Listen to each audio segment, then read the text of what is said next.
Hello, welcome. My name is Ellen Russell, and I'm the chair of the Beaverton Committee for Community Involvement. Before I turn you over to our trusty moderator, Eric Schmidt, it's my job to say welcome and thank you for joining us for Beaverton's first virtual voters forum. We may not be able to gather together as we usually do, but it has never been more important to come together as a city. Tonight you will hear from 10 candidates across 4 races.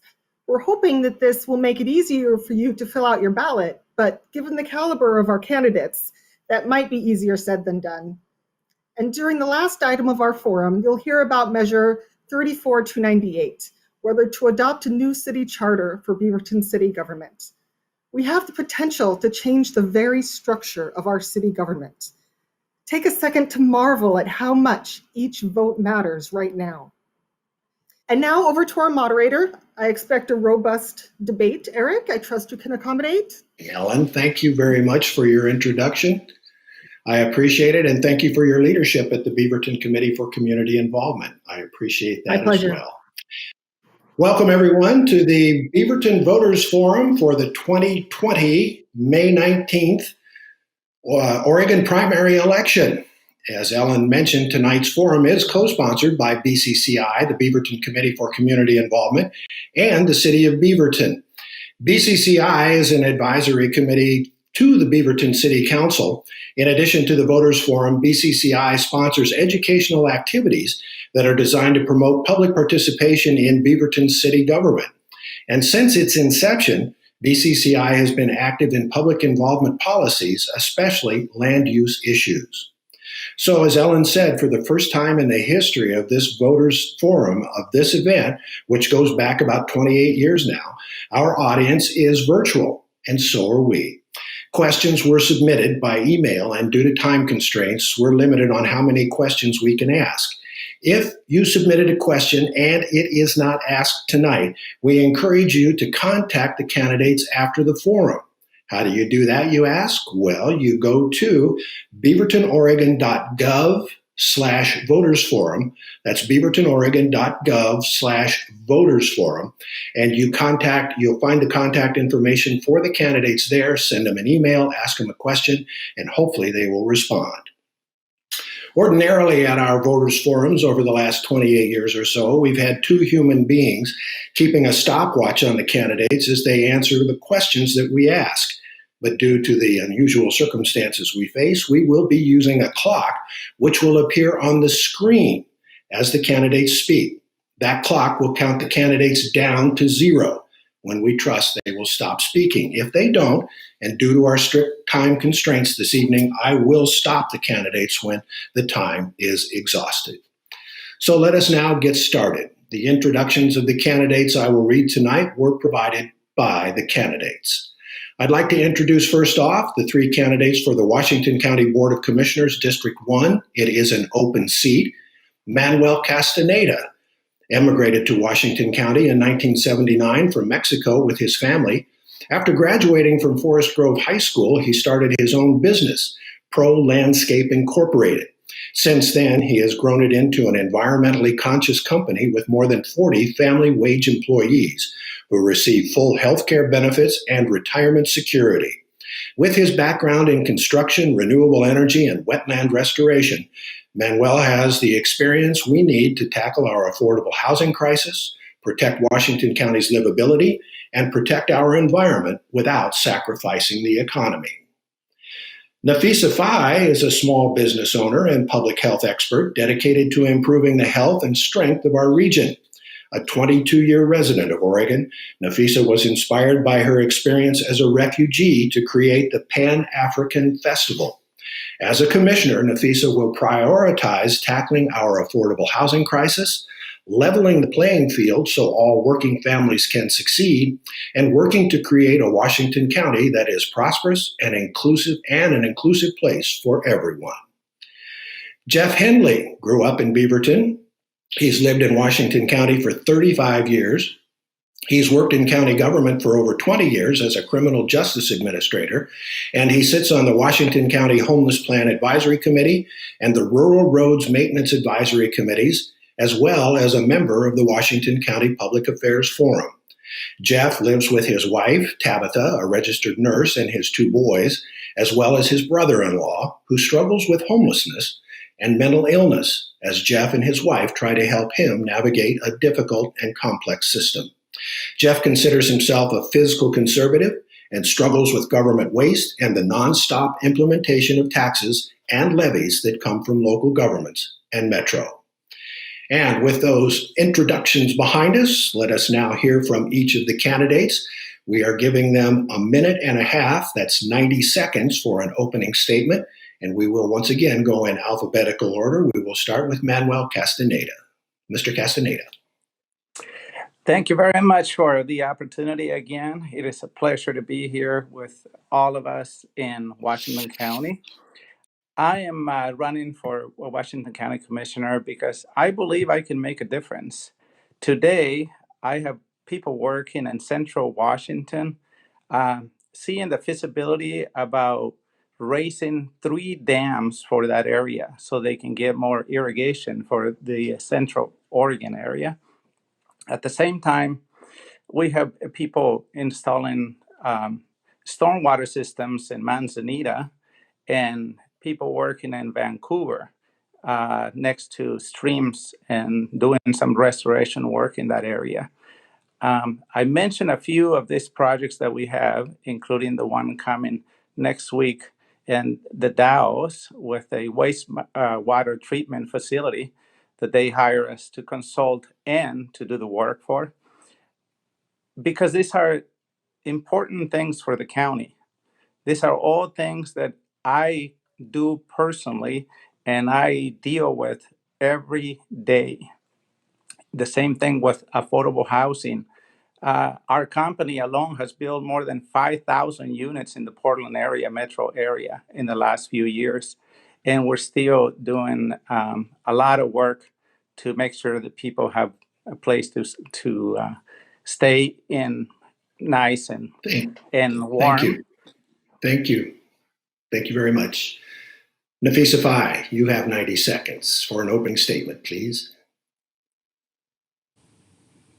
Good evening, everyone. It's great to be here. My name is Nafisa Fai. I am running for Washington County Commissioner for District 1.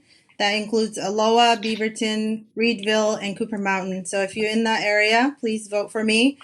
I am running for this job because really this job encompasses everything that I'm passionate about and that I have done over the years for our community. And especially right now, as we are battling with a pandemic, I bring extensive experience of public health to this role.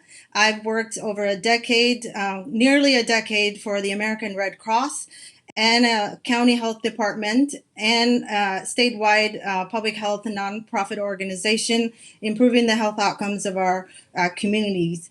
I'm a small business owner myself, so I want to make sure that we grow small businesses and that we empower people to create them.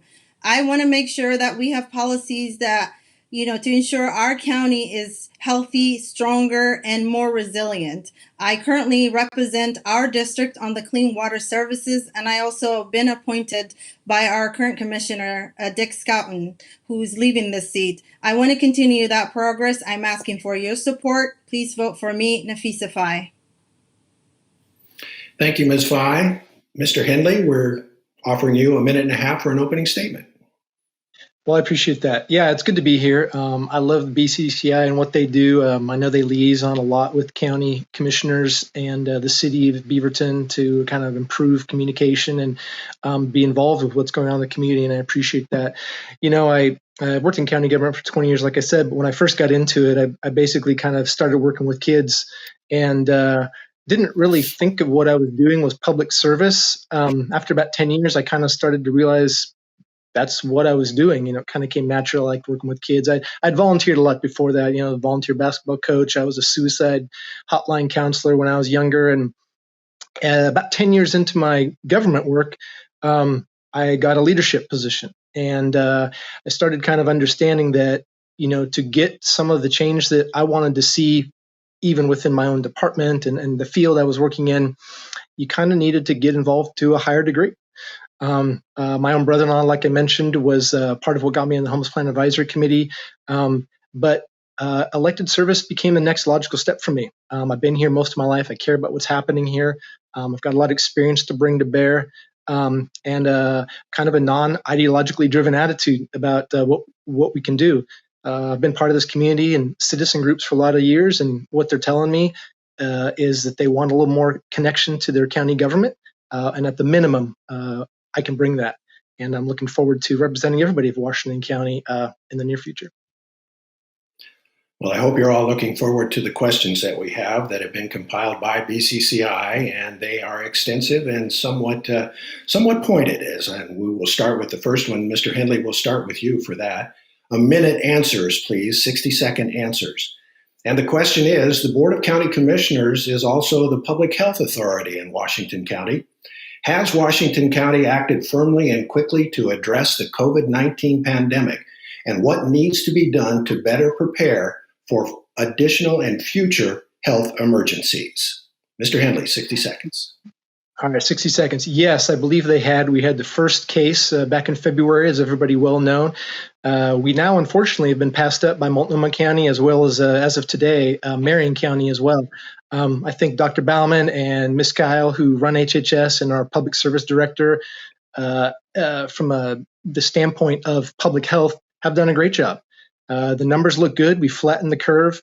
I speak to Ms. Kyle on a regular basis, and I know that the testing is up. All the way from Virginia Garcia, who are testing our more vulnerable populations, to our ICU availability, PPE availability, are all pretty good. We have great capacity right now. So I'm looking forward for the Public Health Department as well as the county commissioners to start working on some plans to implement phase one of the governor's requirements for opening certain segments of the economy. I think we're there. And I think we need to act in that direction. I think people are ready for that. And I think our county is ready to respond to that the way they are right now. Thank They're you. doing a good job. Thank you very much. Mr. Castaneda, would you like me to repeat the question? Yes, please. The Board of Yes. County Commissioners is also the public health authority in Washington County. Has Washington County acted firmly and quickly to address the COVID-19 pandemic? And what needs to be done to better prepare for future health emergencies? You have 60 seconds. Thank you. I think the county acted appropriately. I mean, there was nothing else to do. We didn't know much about how this was going to affect us other than we knew it was bad. So I know a lot of people are complaining about the fact that we're staying at home and we can't do the things that we like to do. But sometimes we got to do things because that's the right thing to do. So I don't have any problems with that. I think the main thing that we have to do now is focus on making sure that we start reopening those businesses quickly, because a lot of them may not survive, and that's not a good thing.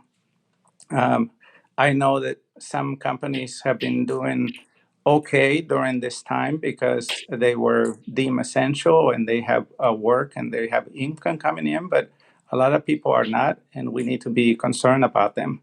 So that is what I'm encouraging the government to do. And that's 60 seconds. Ms. Fye, would you like me to repeat the question? Okay, Eric, thanks for asking. I would say that, the county did a great job in responding so far, but I will say that there's more that can be done. And as we've seen the data that came out of the county, our Latinx communities have been, disproportionately impacted by this pandemic. So I really think that what we can do is really be better prepared on how do we serve vulnerable communities of color, and be really on the proactive side of being prepared to deal with. And as we learn more data and more about how to better tackle this pandemic, I really think that we can focus on what else we can do to be prepared to serve and make sure that every community is healthy, not just because we need to ensure that everyone in Multnomah, in Washington County, is healthy. And I think that's what we need to focus on. And also, I think that, as we did good job, but there's more that can be done in terms of focusing on population specific. Thank you. This next question, we will start with Mr. Castaneda, and the question is, what change or changes in county government will become permanent as a result of the COVID-19 pandemic? Mr. Castaneda, 60 seconds, please. Yeah. I think there's going to be a lot more emphasis on on social distancing, because we could already hear people, uh, because I'm in the construction industry, talking about designing offices differently. So you can already see it going in that direction. But there's other things that we need to know that they're going to happen. We're going to be more concerned of being more self-reliant and making sure that we have businesses, local businesses that are producing things that we need locally. So I see our governments, if they're smart, looking at those things so that we don't rely on people that are far away from us or that may not want to help us.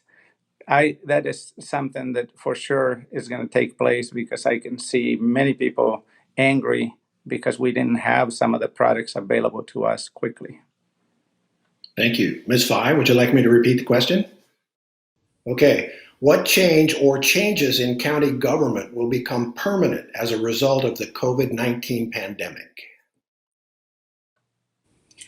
I would say, I think the county budgeting process will definitely be a different, because I think the county will, as is expected, should focus on making sure we are recovering from this pandemic and that we prioritize our getting our economy back on track. So I would say that, job creation, making sure that people are having how they have a place to live and continue to afford where they live and have food. I think that will be making, the priority for the county is making sure that everyone in our county is successful and can succeed and is healthy, and making sure that every community, I think that will be another interesting focus for the county, is to make sure that we have, we can't afford to have certain communities that are healthy. We need to make sure that every community is healthy. And I think one thing that we learned from this pandemic is that priority, to make sure that every community is healthy.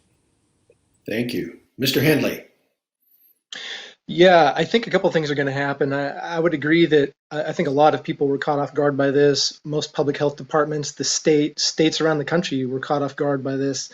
I think there's going to be a little more move to preparation, having availability of PPEs, even some small funding streams to kind of mitigate against this kind of thing happening again. I'm going to probably see a little bit more work between the counties and the state, specifically maybe the Oregon Health Authority, in making sure that we are getting what we want from the state in terms of being prepared for, well, unfortunately, the next pandemic or natural disaster, frankly, which is another area that really would impact us to a large degree, much like this. And I would agree that funding is probably going to be an issue. I think a special fund in the new Economic Development Department to probably help support and stabilize small businesses who've only been around for a year or two, and have that funding stream available for these kind of eventualities is probably a good idea. That money can always roll over if not used on a year-by-year basis. Thank you. Ms. Fye, this next question, we'll start with you. Please explain how the Board of County Commissioners should work with the Mayor and City Council of Beaverton. 60 seconds. I think that we need to be in partnership, I would say, to collaborate. And especially, with the pandemic right now, we are faced to sort of focus on regional initiatives and how we can succeed at a regional level. So I would say really just partnering, making sure that, cities, county commissioners are partnering with cities in Washington County, and that we have the appropriate we make the appropriate decisions for everyone in Washington County to make sure that, regional initiatives are centered for people that are in this county, rather than prioritizing different counties, and really making sure that we think about different ways that we can alleviate some of the stresses that the pandemic is causing for our businesses and for our residents. So I would say that partnership is the best way. that we could work together. Thank you. Mr. Hindley, would you like me to repeat the question? No, I'm good. Yeah, it's a great question. You know, what I'm hearing from a lot of people on the grassroots kind of political level is that there is some tension and some maybe lack of continuity in terms of communication with county and city government. I'm not sure where that comes from or why. I do know that the city has certain mandates and our county government has certain mandates that they are individually required to do. One thing I've noticed the most that I think we can do a little bit better job of, and that we need to, is that from a planning and a building perspective, City of Beaverton is responsible for their own planning and development, while Washington County maintains roads for new developments. I think there's a big disconnect in that. There's developments going in without a lot of work with the county and vice versa about how to plan developments better for transportation. It's happening right now in South Cooper Mountain. It's a big problem. We need to do a better job at coming to the table and agreeing to disagree in ways, but how we can plan developments better that are connected to each other. Thank you. Mr. Castaneda, Yes, would you like me all to? governments. Yes, no, I understand the question. So all governments really need to work together. I live just outside the city limits of Beaverton. I live in Washington County, but it doesn't matter. I really live in Beaverton because everything I do is in Beaverton. In Aloha and some of the surrounding areas. I actually work in Hillsborough, so this idea about getting your own territory and thinking that you're going to work against the other group, it doesn't work. We need to work together. We're in the same boat here, and I think if they're not working together, that's a shame because they should be. And I believe that there's always an opportunity to improve things when we communicate with each other. If there's a disagreement on something, bring it up and discuss it and come to a conclusion for the best of the people in Washington County. Thank you. Mr. Hanley, this next question, we'll start with you. And the question is, a major issue in Beaverton is traffic and congestion, but many of the solutions lie at the county and state level. How are you going to address the ongoing transportation challenges facing Beaverton if you are elected to the Board of County Commissioners? 60 seconds. Yeah, good question. So most people know that my thought process is that I support a multimodal transportation system. I think TriMet does a good job. I think a lot of people want and need that service. I think we need to continue to partner with them to do a good job in that regard. And then I've thrown this out there many times in a lot of debates. Most of the data and research out there shows that 85% plus want and need improved capacity for vehicles. There's no way around it. I think one of the problems with state and local governments is that they're so ideologically driven against vehicle capacity is that they're providing multiple funding for that 15% of the group that's already in Washington County. We have like 4 or 5 revenue streams already going towards bikes, sidewalks, safety improvements, street safety. We need to funnel more money into vehicle capacity. That's the only thing that's going to help congestion.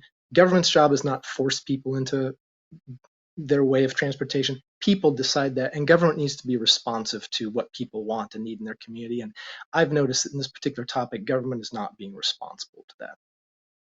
Thank you. Mr. Castaneda, would you like me to repeat the question? No, no, that's okay. That is actually one area where the county has not done a very good job. I can tell you that in our own business, we have seen that everything is costing us more just because we can't get products or people from one place to another. It could be a lot better work done there. And I'll tell you, without more capacity, this problem is not going to go away. Uh, there are things you can do to get from one place to another on the bus, but if you're running a business and you're moving product, you need those roads to be um, be capable of handling the traffic. And we need to look very seriously about those things because we are harming ourselves and we're harming businesses. The businesses that need to move product, they're going to go someplace else if we don't provide a good system of transportation here. So I recommend that we do something about it quick. Thank you. Ms. Fye. Yes.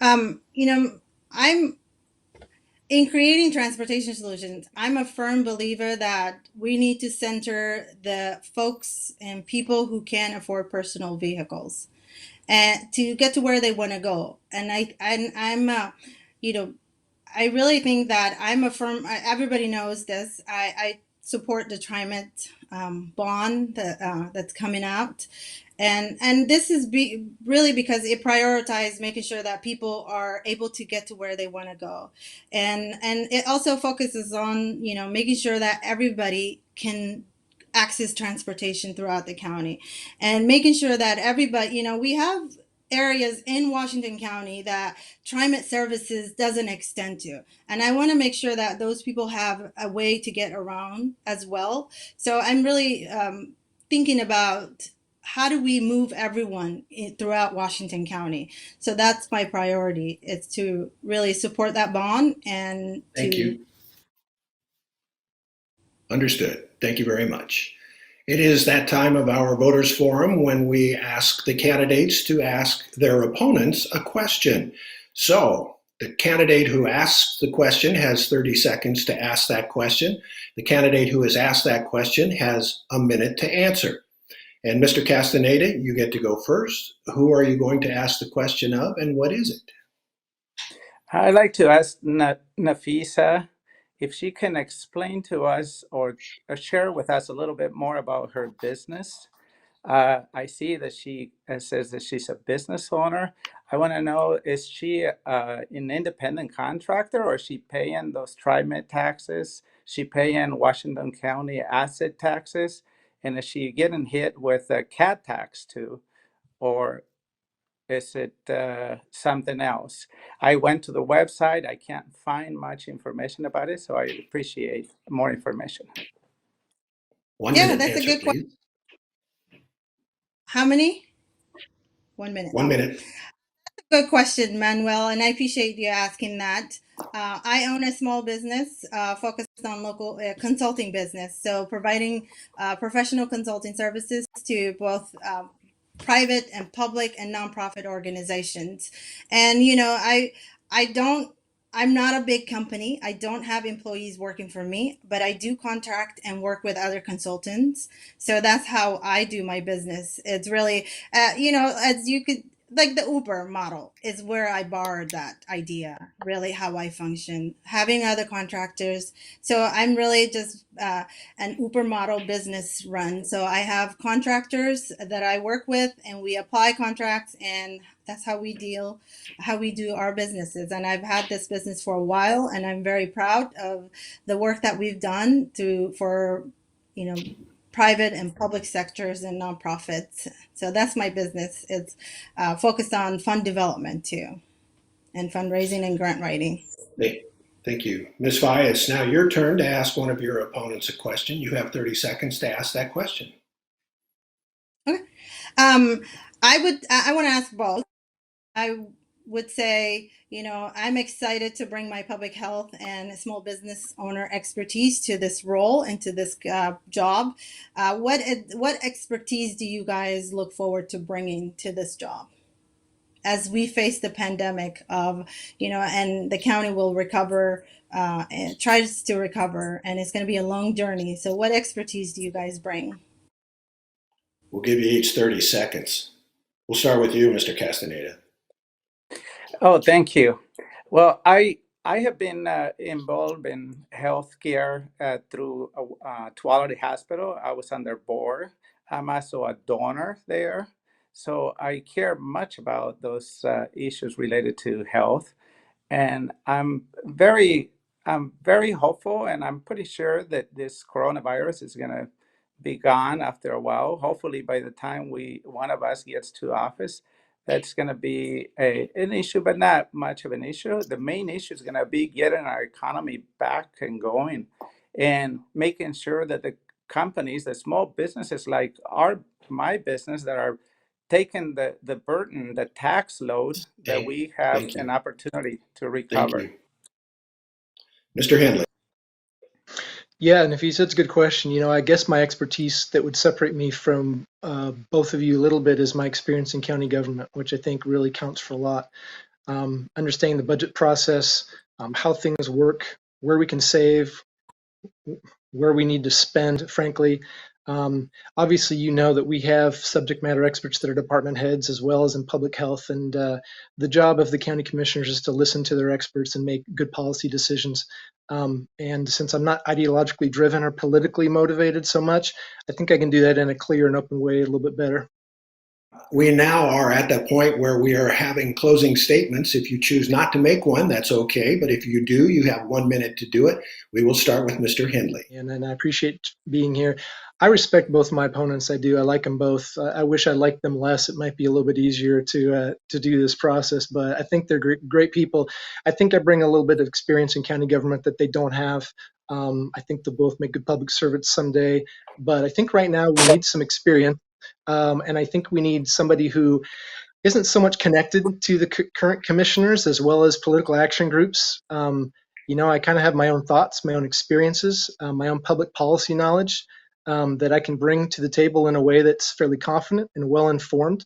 I can be relationship with anybody, but at the same time, I also don't owe anything to anybody, and I'll push back where I need to push back, and we'll collectively make decisions for the benefit of the county where we need to make agreements. My job is to represent 600,000 people in Washington County, and I think I can do that fairly, openly, honestly, transparently. Anyone who knows or has contacted me over this last 7 months knows that I have that level of responsivity that's not going to change. Thank you very much. Nafisa Fai, your 1 minute closing statement, please. Thank you. I would say, I believe I'm the right person for this job. And with this pandemic, we need a leadership that we can trust. We need a leader that other leaders are excited to work with. I am that leader. I have tremendous broad of endorsements and support through the community. I have the endorsement of our current county commissioner, Dick Scouten, and the majority of the Washington County commissioners currently. And I have both City of Beaverton, City of Hillsboro's mayor's endorsements. I have the Beaverton, as a small business owner myself, I have the Beaverton Chamber of Commerce endorsements and excitement to work with me. I am the right candidate, and I will fight for Washington County residents and our districts. I want to make sure we tackle the affordable housing crisis, alleviate traffic congestions, and make sure everyone is prosperous and inclusive and safe for our district and Washington County. I am the right candidate. Please vote for me, Nafisa Fai. Thank you. Manuel Castaneda, 1 minute closing statement, please. Thank you for the opportunity. I've been telling you a lot about my background and experience because I think that's important. When somebody comes here to our office to try to apply for a position, we don't just read the resume or listen to what they say, but we check and see their background, is see if what they are telling us really jives with it's really going to happen later. So when I'm saying that I have experience in all these fields, that means that I do. And you're welcome to come over and hang out with me any day. I'd love to take you out on a tour. I believe I'm the best qualified candidate for this position. I am the only one that would be able to bring a lot of these subjects that we're talking about to the front and carry experience. I can do a lot of things for the county. And if you vote for me, I think you would be grateful later in life. Thank you. Thank you very much. Manuel Castaneda, Nafisa Fai, and Jeff Hindley, they are all candidates for the Board of County Commissioners in Washington County. It is District 1, and if you vote in that district, you get to choose one of the three. We appreciate all three of you being with us tonight for the BCCI Beaverton Voters Forum. Thank you for coming. Thank you. So, coming up next, we are going to be hearing from the candidates who are running for the Beaverton City Council position number 3. And while we get them in the studio, so to speak, or online, I have a message from one of our sponsors. You thought you'd get away from that tonight, but no. Actually, this is from the City of Beaverton, and the headline is Virtual Town Hall planned for May 7th. The Beaverton City Council invites the community to attend a virtual town hall to connect with city leadership to learn more about Beaverton's COVID-19 response and to get questions from the community answered by our leaders. Here's what you need to know. The virtual town hall will occur Thursday, May the 7th at 6 p.m. Write that down, Thursday, May the 7th at 6 p.m. And it will be available for viewing online at www.beavertonoregon.gov/townhall. Did you get that all down? Well, here it is again, beavertonoregon.gov/townhall. Spanish interpretation will be provided. Questions should be submitted early. That means tomorrow or tonight or Wednesday. And you can do it via email at publicinformation@beavertonoregon.gov. Submit your questions to beavertonoregon.gov/the town hall. So topics will include the city's efforts to maintain the health and safety of the community, as well as the latest actions, including new resources and funding that will be available, and the latest on building closures and remote services. So a virtual town hall is planned for May 7th, that's Thursday at 6 p.m. The mayor and all of the members of the current city council will be there online to answer your questions about what the city is doing with the COVID-19 pandemic and how it's impacting the city of Beaverton. Are our candidates ready for Beaverton City Council position number 3? I'm asking. They are there. Gentlemen, thank you both for joining us. Our candidates tonight are John Duggar, who is running against Mark Fagan, who is the incumbent. I will introduce them thusly. John is a neighborhood leader in both Highland and Central Beaverton and has served our community on several different city boards, including the Budget Committee, Planning Commission, and Transportation and Capital Improvement Advisory Board. John's community work has also included co-founding Pride Beaverton and Highland Helpers, a neighborhood-based charity. He works during the day as a supply strategist at Nike and is an avid soccer player in the evenings.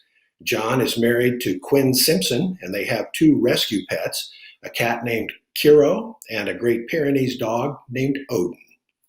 Councilor Mark Fagan is finishing up his 2nd term on the Beaverton City Council. As a city councilor, he also serves on the Budget Committee, the Urban Redevelopment Agency, the Audit Committee, and is the council liaison to the Human Rights Advisory Committee.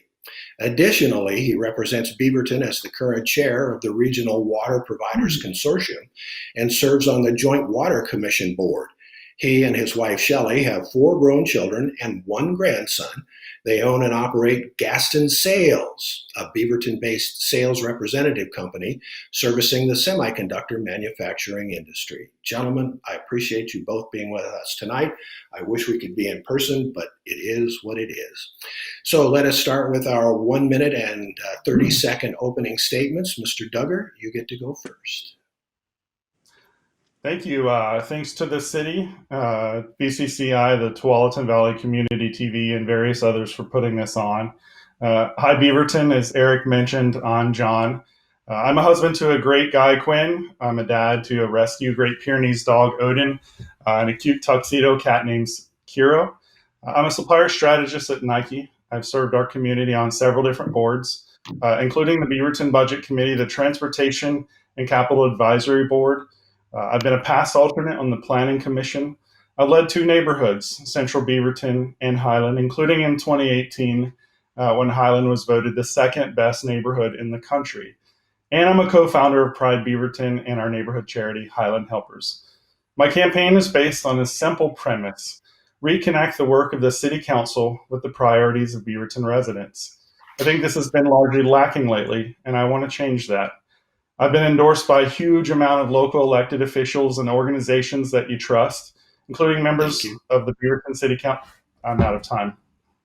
You're out of time. I'm sorry. I'm out Rules of of the road. That's okay. Councilor Fagan, you have 90 seconds. Good evening. Thank you, Eric. And thanks for serving the community tonight as our MC. I also want to say thank you to the BCCI and city staff for getting creative and making sure this important event happens. You know, I truly love serving Beaverton in this role. As you can tell from the introduction, it keeps me busy. As an entrepreneur and a small business owner, I like to say that I think inventively. I've managed my business for 20 years through the ups and downs of industry and economic cycles. It's not been an easy task. My employees and the companies I sell for, well, they count on me to have the ideas to succeed in good and bad times. It's how you survive 20 years and continue to grow. I bring this inventive thinking to the work I do on the City Council. It's not always obvious to the viewer of council meetings, but it does show up sometimes in our work sessions, in conversations with the mayor or with other councilors or with city staff as we collaborate to move Beaverton forward. I believe it's one of the things that makes me an effective councilor. And as we get started, our as we get started, our city has come a really long way the past 7 years. Our downtown is growing and becoming the vibrant, active place that the community has envisioned, but there's still more to do. And in this current environment, our number one priority needs to be focused on policies and programs to help our community stay safe, stay intact, and recover from this global pandemic. I will add important, inventive thinking to the table as we all work our way through and out of the current situation. Thank you. Thank you. Thank you both. We're all getting used to this, gentlemen. It's the new normal. I just want you to know that. I wish it weren't so, but here we are. So now we're going to have questions and answers. The first question will go to Mr. Duggar, and he will have a minute to answer it. And the question is, has the current Beaverton City Council done enough to address the COVID-19 pandemic, and could it do more? Or should council do less and rely more on the federal, state, and county governments? Yeah, that's a great question. And first of all, let me say we are lucky to live in a city of professional, amazing staff. Like, the city staff has responded just amazingly. As far as the council, I do think there are some opportunities. I was speaking with a business owner, in fact, just the other night, and there's a lot of confusion, right? Like, they're getting requirements from federal, from state, from OLCC, and people just want to do the right thing. And so I think the city has a unique opportunity here, particularly on the political side, to make sure that we're communicating with our businesses and with our residents on the appropriate and safe ways they can be conducting essential business. I also think about Sublimity, Oregon. There was a city councilor who reached out to the city residents and asked them to make masks. And there's a lot of people with that ability, and they did that, and they now have dozens of or thousands of extra masks, and that's lacking in Beaverton. Thank you. Councilor Fagan. Yeah, I think as a council, we did a really good job. I think the main credit goes to the professional staff of the city, that there was a quick and fast response. Beaverton was the first city in the state to get funding out to the restaurants and bars that were impacted immediately. And in all city work, there's always more we can do. I like to think of it that you can never do enough, and you can never do it fast enough. In a crisis like this, especially, that's true. And so what we need to do as a community, and it's not a council, it's the whole community, what we need to do is continue to look outside ourselves to see what's going on, to see if some people have ideas or thoughts that we could implement that would help our community. And as individuals, we need to start thinking the same way. We need to be thinking of ideas that we can implement that are going to help us get through this and recover from it. Thank you. Thank you for that answer. This next question goes to you, Councilor Fagan. The COVID-19 pandemic is already putting a strain on local government budgets, I should say, and that includes Beaverton's budget. How will you address budget shortfalls in the next fiscal year? Yeah, thank you for that. That's a good question, and there's a lot of concern over it. We've had some initial briefings from the finance department on forecasts, and Beaverton is in a really fortunate place. One of the ordinances we put through as a city council that came a couple of years ago was to put in a policy on our reserves. The reserves of a government are the money that we have in case of a rainy day. And if there's ever a rainy day, this is it. So we're fortunate where we're not looking at cuts in people. We're able to keep our staff whole. We're able to continue to do the things that our community expects of us. We just are blessed. We're going to see reductions in some funds, and there's been an analysis from finance on which funds to look at. That's going to impact the city is the transportation fund, which will just delay road projects, not get rid of them. Thank you. Thank you. Mr. Duggar. Can you repeat the question, please? You bet. The COVID-19 pandemic is already putting a strain on local government budgets, and that includes Beaverton's budget. How will you address budget shortfalls in the next fiscal year? Yeah, that's a really big one. It looks like our gas taxes, our transient lodging taxes, a number of different revenue sources are going to be down.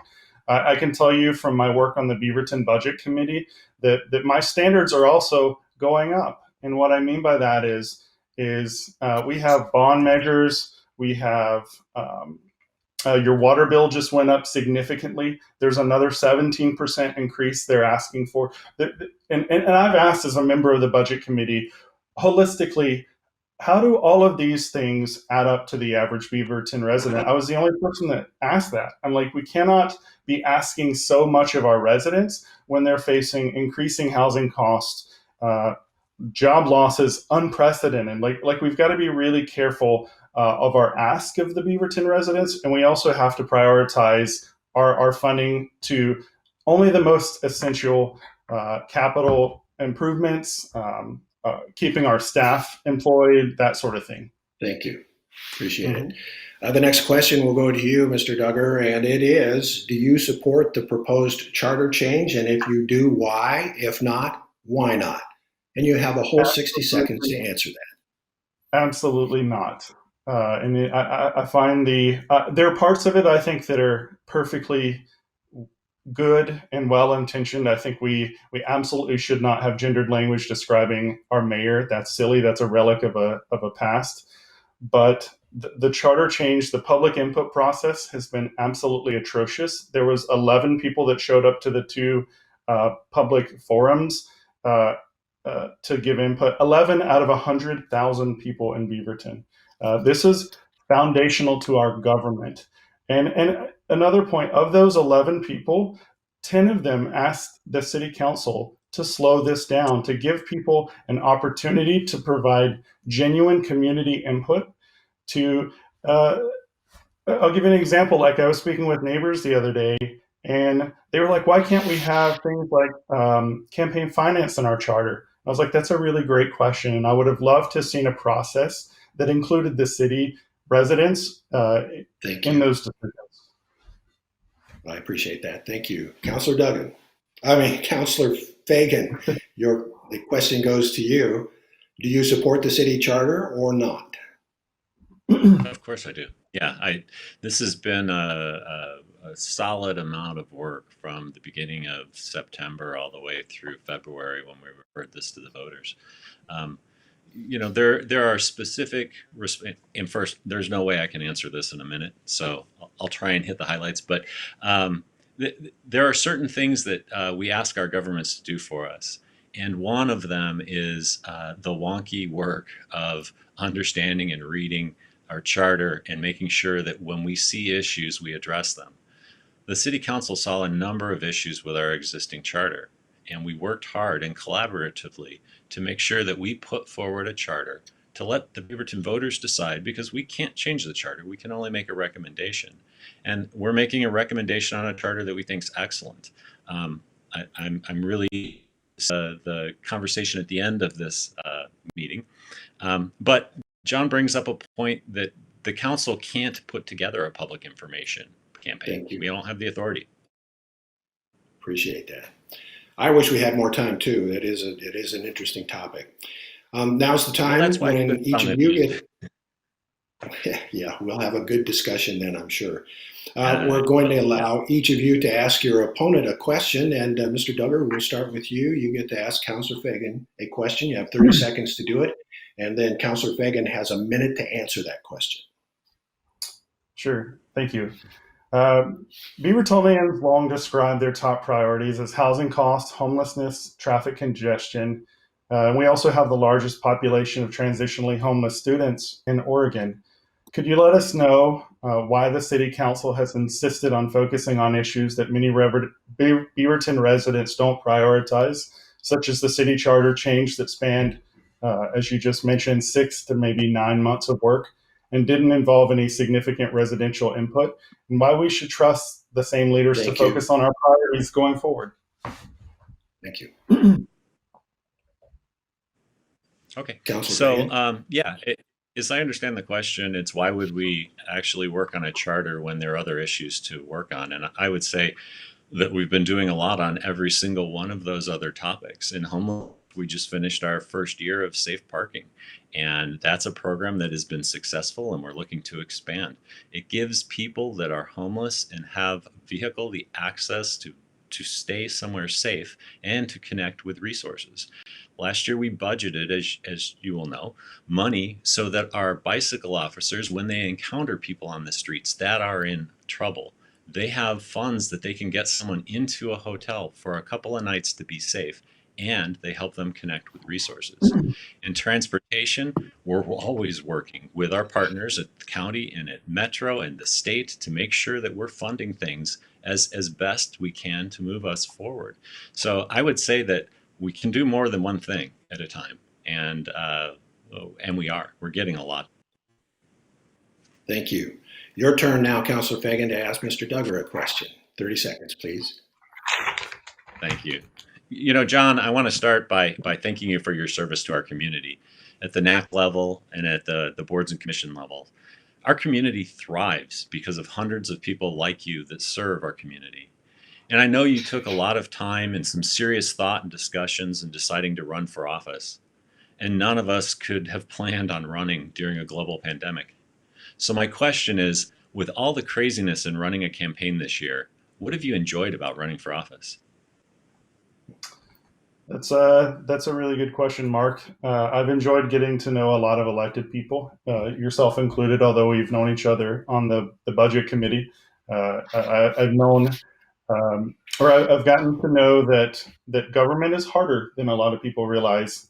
Running a campaign is a lot harder than people realize, for sure. There's a lot of things as elected people, as community leaders, Mark, you know this just as well as anyone, that we can't be experts on. We have to rely on so many others around us in the community, so many others in the city staff. I've just realized through this process, and I know that seems kind of expected and normal, but when you confront the magnitude of it all, it gives you a new respect for the people that are doing the work, the hard work of government and representing people. So that's been kind of one of the things I've learned and really enjoyed. Well done, gentlemen. We appreciate that. Time now for your closing statements. They are 60 seconds in length, and we will begin with Councilor Fagan. Thank you. In closing, you've heard from two folks tonight who care deeply for Beaverton, but who would take different approaches at the job of city councilor. From the time I served as the first chair of the Vision Advisory Committee to today, I have understood that listening to the community is job one. The community vision was crafted from ideas, thoughts, and wishes of thousands of members of our community. It updates regularly to stay fresh and current, and it informs the decisions and project funding that are made in our community. I want to thank the voters for allowing me to serve my community in this role. I love it. I take it seriously, and I try my best to do what's right for our community. I hope you're pleased with the job that I've done. Please join with those that have endorsed me, Mayor Doyle, Council President Mitchell, Councilor Arnold, Councilor Sansucci, our County Chair, Catherine Harrington, as well as many others, and vote for me so I can continue to serve Beaverton as your city councilor. Thank you, Councilor Fagan. Mr. Duggar, 60 seconds. Thank you so much to the many residents of Beaverton who we've met along the way and who've supported our campaign. Thank you to the many elected officials and organizations that have endorsed us. We've run an all-volunteer campaign, and we've only chosen to accept small donations from real people, our neighbors, friends, community activists, and residents focused on the future of Beaverton. There are about 2 weeks left until the deadline for ballots to be returned. So if you haven't done so, you can learn more about me, my family, my service, my experience, and our hometown Beaverton plan, which is my detailed policy plan for the city. It's all located at johnforbeaverton.com. That's JOHNFOR, Beaverton.com. I'd be honored to have your trust and your vote. Thanks so much, and stay safe. John Duggar is a candidate for City Council position 3. Mark Fagan is the incumbent for that position. Gentlemen, thank you both for joining us for BCCI's Beaverton Voters Forum. We appreciate your participation, and good luck to both of you. Thank you so much. Take care.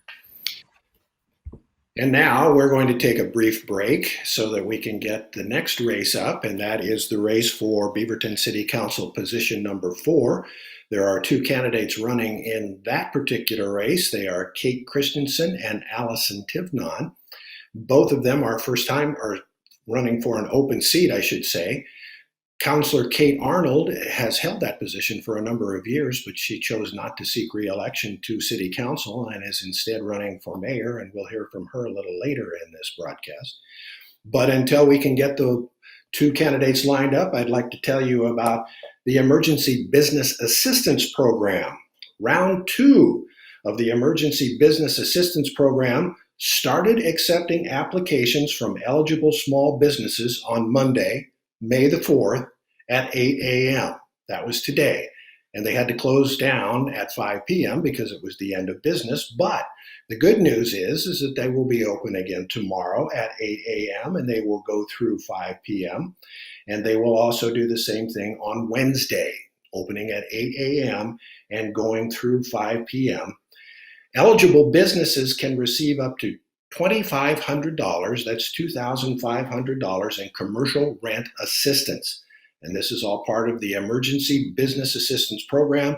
For more information, please go to www.beavertonoregon.gov/emergency-biz, B-I-Z, emergency biz assistance. So that's beavertonoregon.gov, emergency biz assistance, and you will get more information about the emergency assistance program.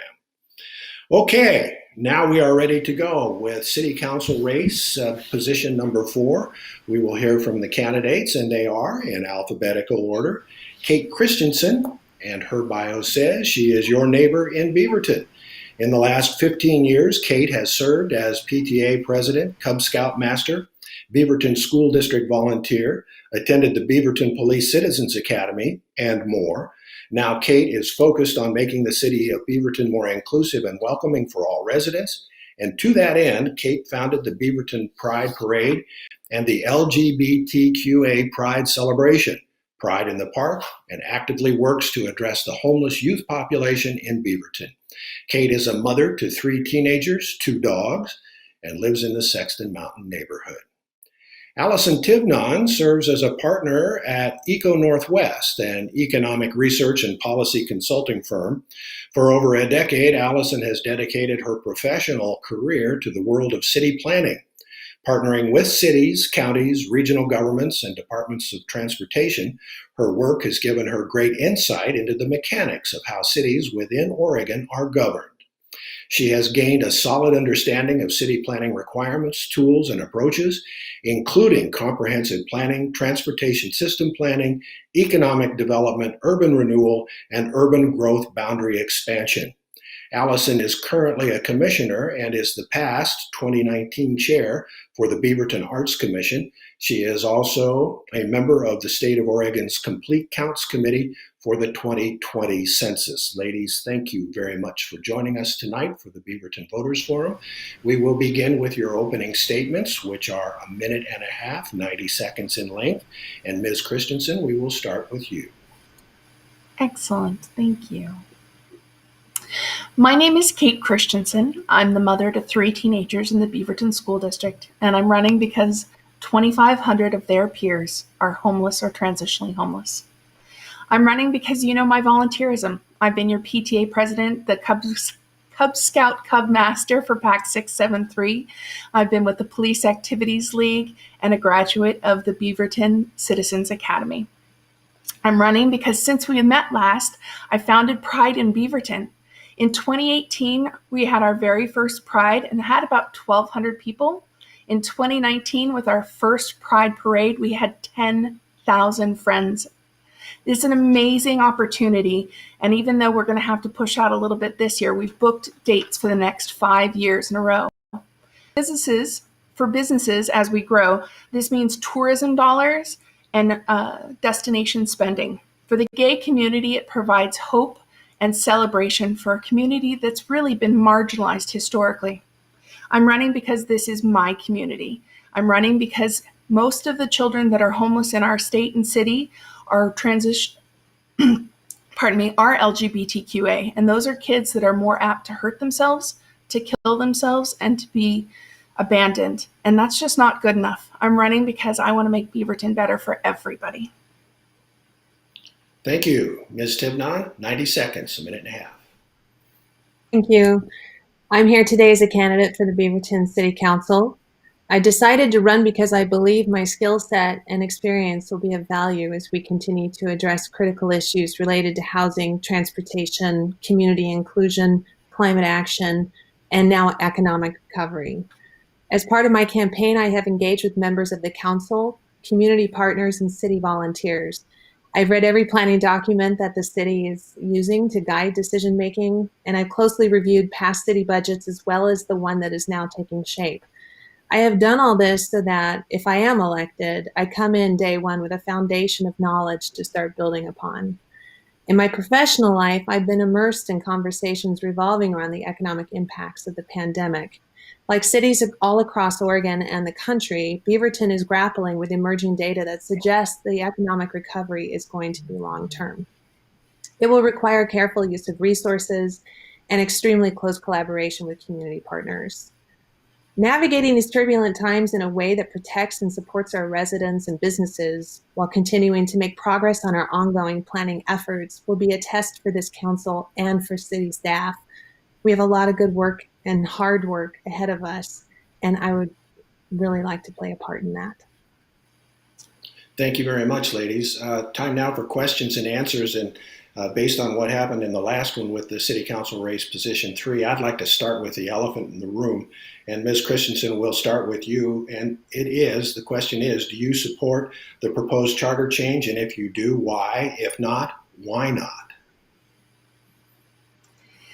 So, unfortunately, I have some serious challenges with the charter change. I think that it's a long time coming, and there's a lot of great material that has been included in it.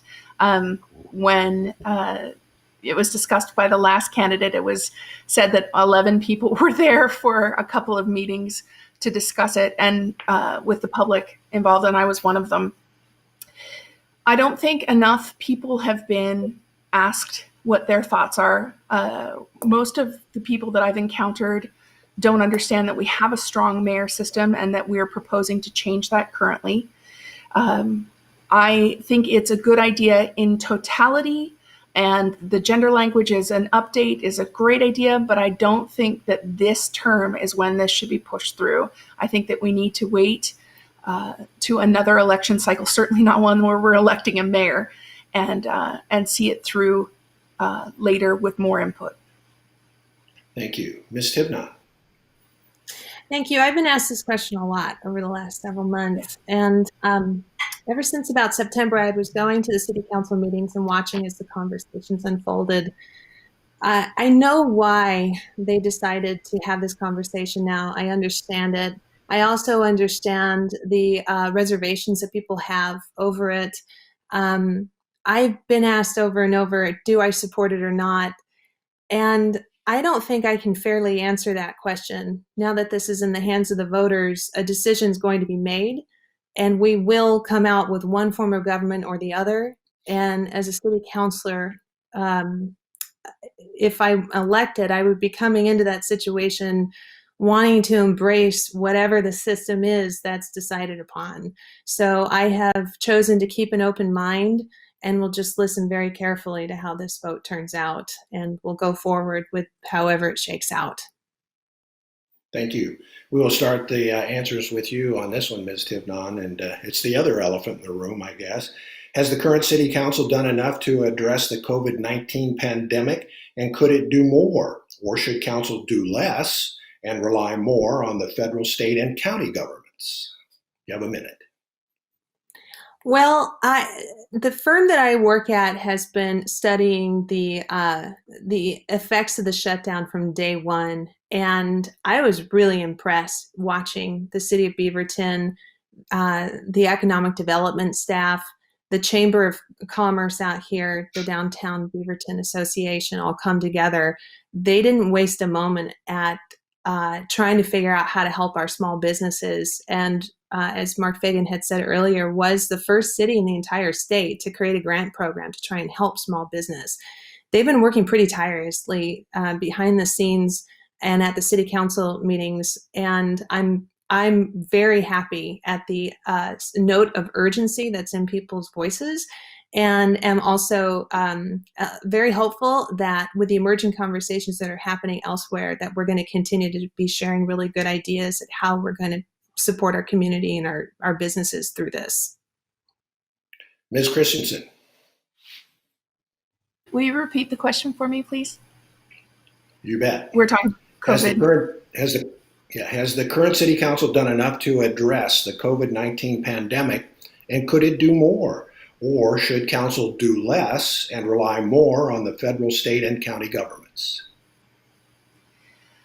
I think that the city has done, honestly, a great job. I think that some of the non-city arms, the Chamber of Commerce has done phenomenal things. The Downtown Association with the live from businesses, social media has taken up and run with so many support arms for small businesses and for people just around.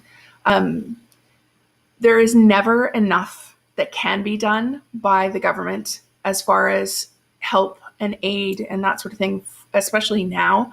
But I think that they've done a good job rising to the occasion. I think that we have every opportunity. We need to look to ourselves in this one, and because the leadership we're receiving at a federal level isn't necessarily the strongest. But again, I think the city has done a great job and will continue to do a good job. Thank you. We'll direct this next question to you, Ms. Christensen.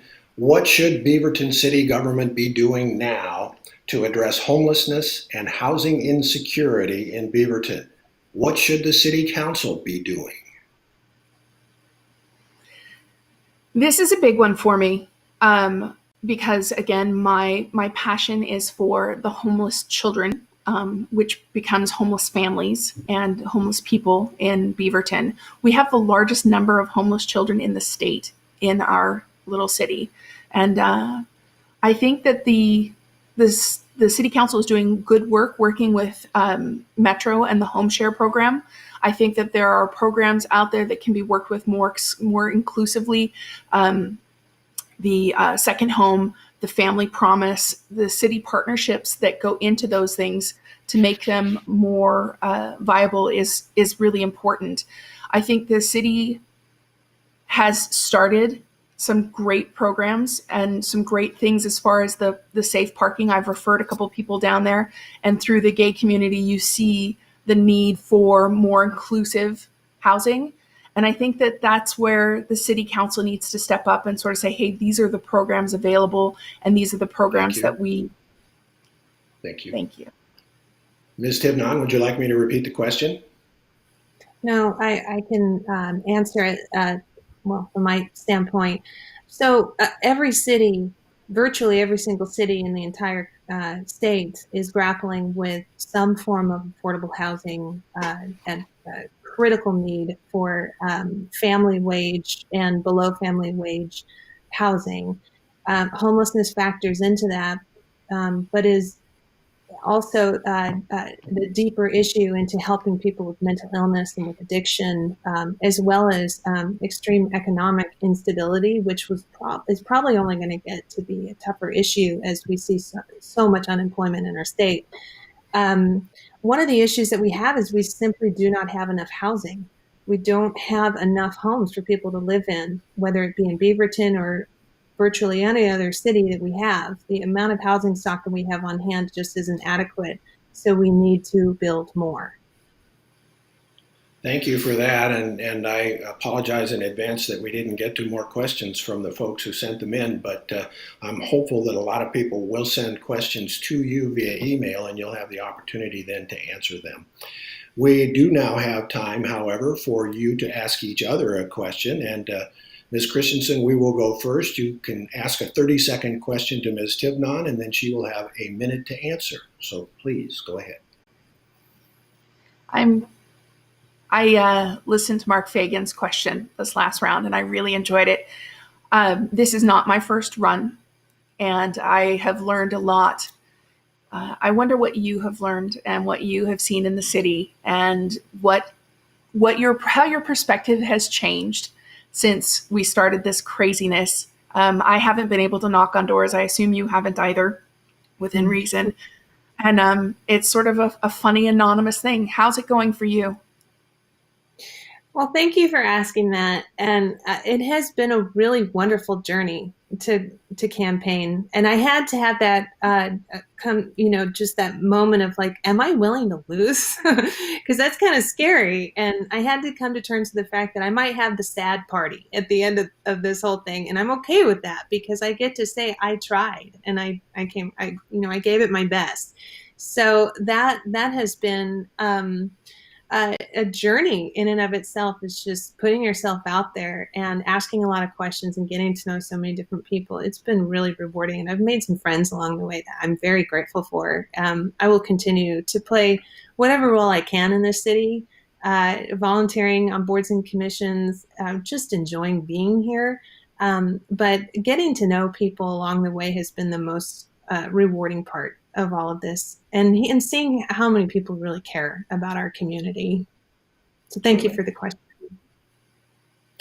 And now time for your question, Ms. Tivnon, for Ms. Christensen. Yeah, so my mind keeps going back to economic recovery and how we're going to work together to help brace ourselves and support our residents and businesses through this. And I was curious what your thinking is developing around engaging with local partners and neighboring government agencies in thinking about how we work together to recover as a community. This is going to be a big one. The recovery.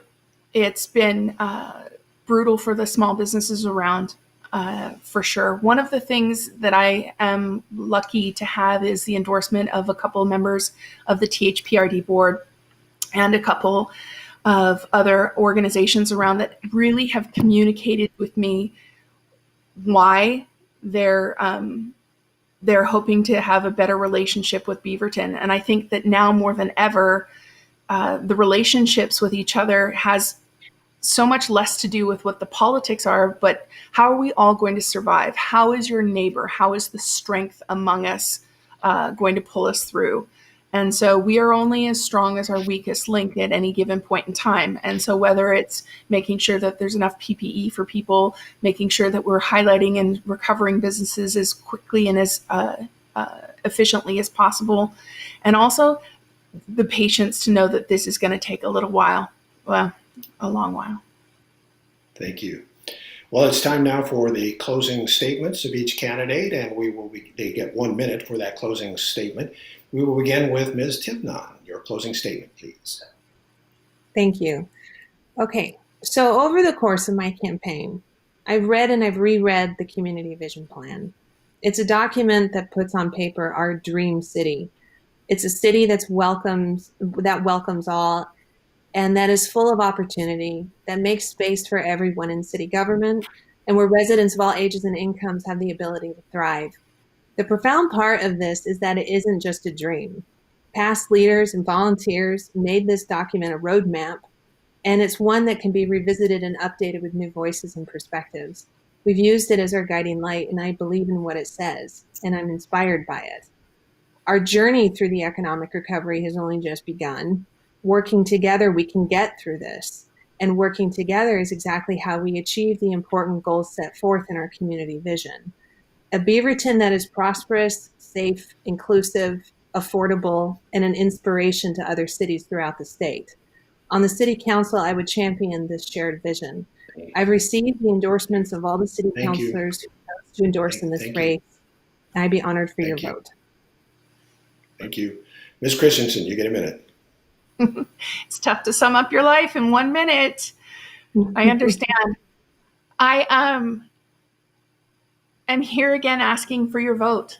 I am promising to bring my enthusiasm and my little bit of crazy with me. I am a connector. I consider myself a Lego. If I don't know something, which is lots of things, I'm willing to ask and bring in people that do. And I know that as a connector, as a Lego, we can build anything together. I am a proud ambassador for the Chamber of Commerce. I have participated in small businesses. I have seen every level of our city except this one, and I love to participate. I think that you guys see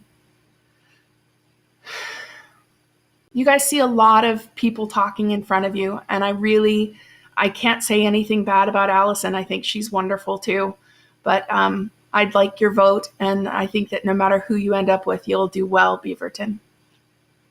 Thank you very much, ladies. We really appreciated you being with us. And I apologize for the lack of time, but it is what it is. And maybe next time around, we'll be able to go 5 hours and get everybody a chance to talk. We appreciate that. We could sum my life up in about 20 seconds after this evening, but we're going to give it a go nonetheless. We have two challengers taking on incumbent Mayor Denny Doyle, City Councilors Kate Arnold and Lacey Beatty, and we're going to get to their discussion in just a minute or two as soon as the technology catches up with us. But in the meantime, I'd like to tell you about the Beaverton Shelter, which will be open every day from 4:30 p.m. to 11 a.m. And if you'd like more information about the Beaverton Shelter, be sure to go to beavertonoregon.gov/shelter. As part of a county-wide effort to extend winter shelter capacity, Beaverton will host an expanded shelter at the community center. The goal is to help accomplish social distancing guidelines to help flatten the curve of COVID-19 among vulnerable populations experiencing homelessness. The expanded shelter will provide a stable overnight place to sleep and meals 7 days a week to 25 guests. Guests will be screened and enrolled for the duration of the opening with priority given to high-risk populations for COVID-19. This expanded shelter will be offered in collaboration with Just Compassion of East Washington County, Community Action, and Washington County. And we are ready to go with the other one. Just one other little public service announcement. Don't forget to fill out your census. More information at census.gov. If you haven't filled out your census yet, please do it. It means a lot to Beaverton, and it means a lot to Washington County. Without further ado, let us meet the candidates for Beaverton Mayor. They are Councilor Kate Arnold, who is proud to have represented Beaverton citizens on the City Council for 15 years, in addition to serving on more than 40 city, county, state, and volunteer organizations over the last 3 decades. In these unpredictable times of a global pandemic, leadership could not be more important. Kate Arnold offers leadership that is experienced, responsive to citizens, is transparent, brings critical physical and budgetary experience, and comes from a place of service. You can learn more at www.kateformayor.com. Councilor Lacey Beatty was first elected to the Beaverton City Council in 2014. She is known and respected as the councilor who asks the tough questions, who isn't afraid to stand alone in a fight for what's right and fair, who shows up prepared and ready to work hard for her community. Lacey is a combat veteran and believes that service to one's country is one of the greatest sacrifices a person can make, and she has kept true to that belief as a city councilor. Lacey has spent her professional career in public health, from the battlefields of Iraq to school-based health centers of Washington County. She understands how to bridge the gaps in our healthcare system, and she'll lead the way in demanding more support for public health. Lacey and her husband, Captain Ian Beatty, are the parents of one amazingly cute child, Ayala, and they are raising her with the help of Lacey's mother. Mayor Denny Doyle is the lucky mayor of Beaverton, he tells us, and formerly served our community as a city councilor and a member of the Tualatin Hills Park and Recreation Board.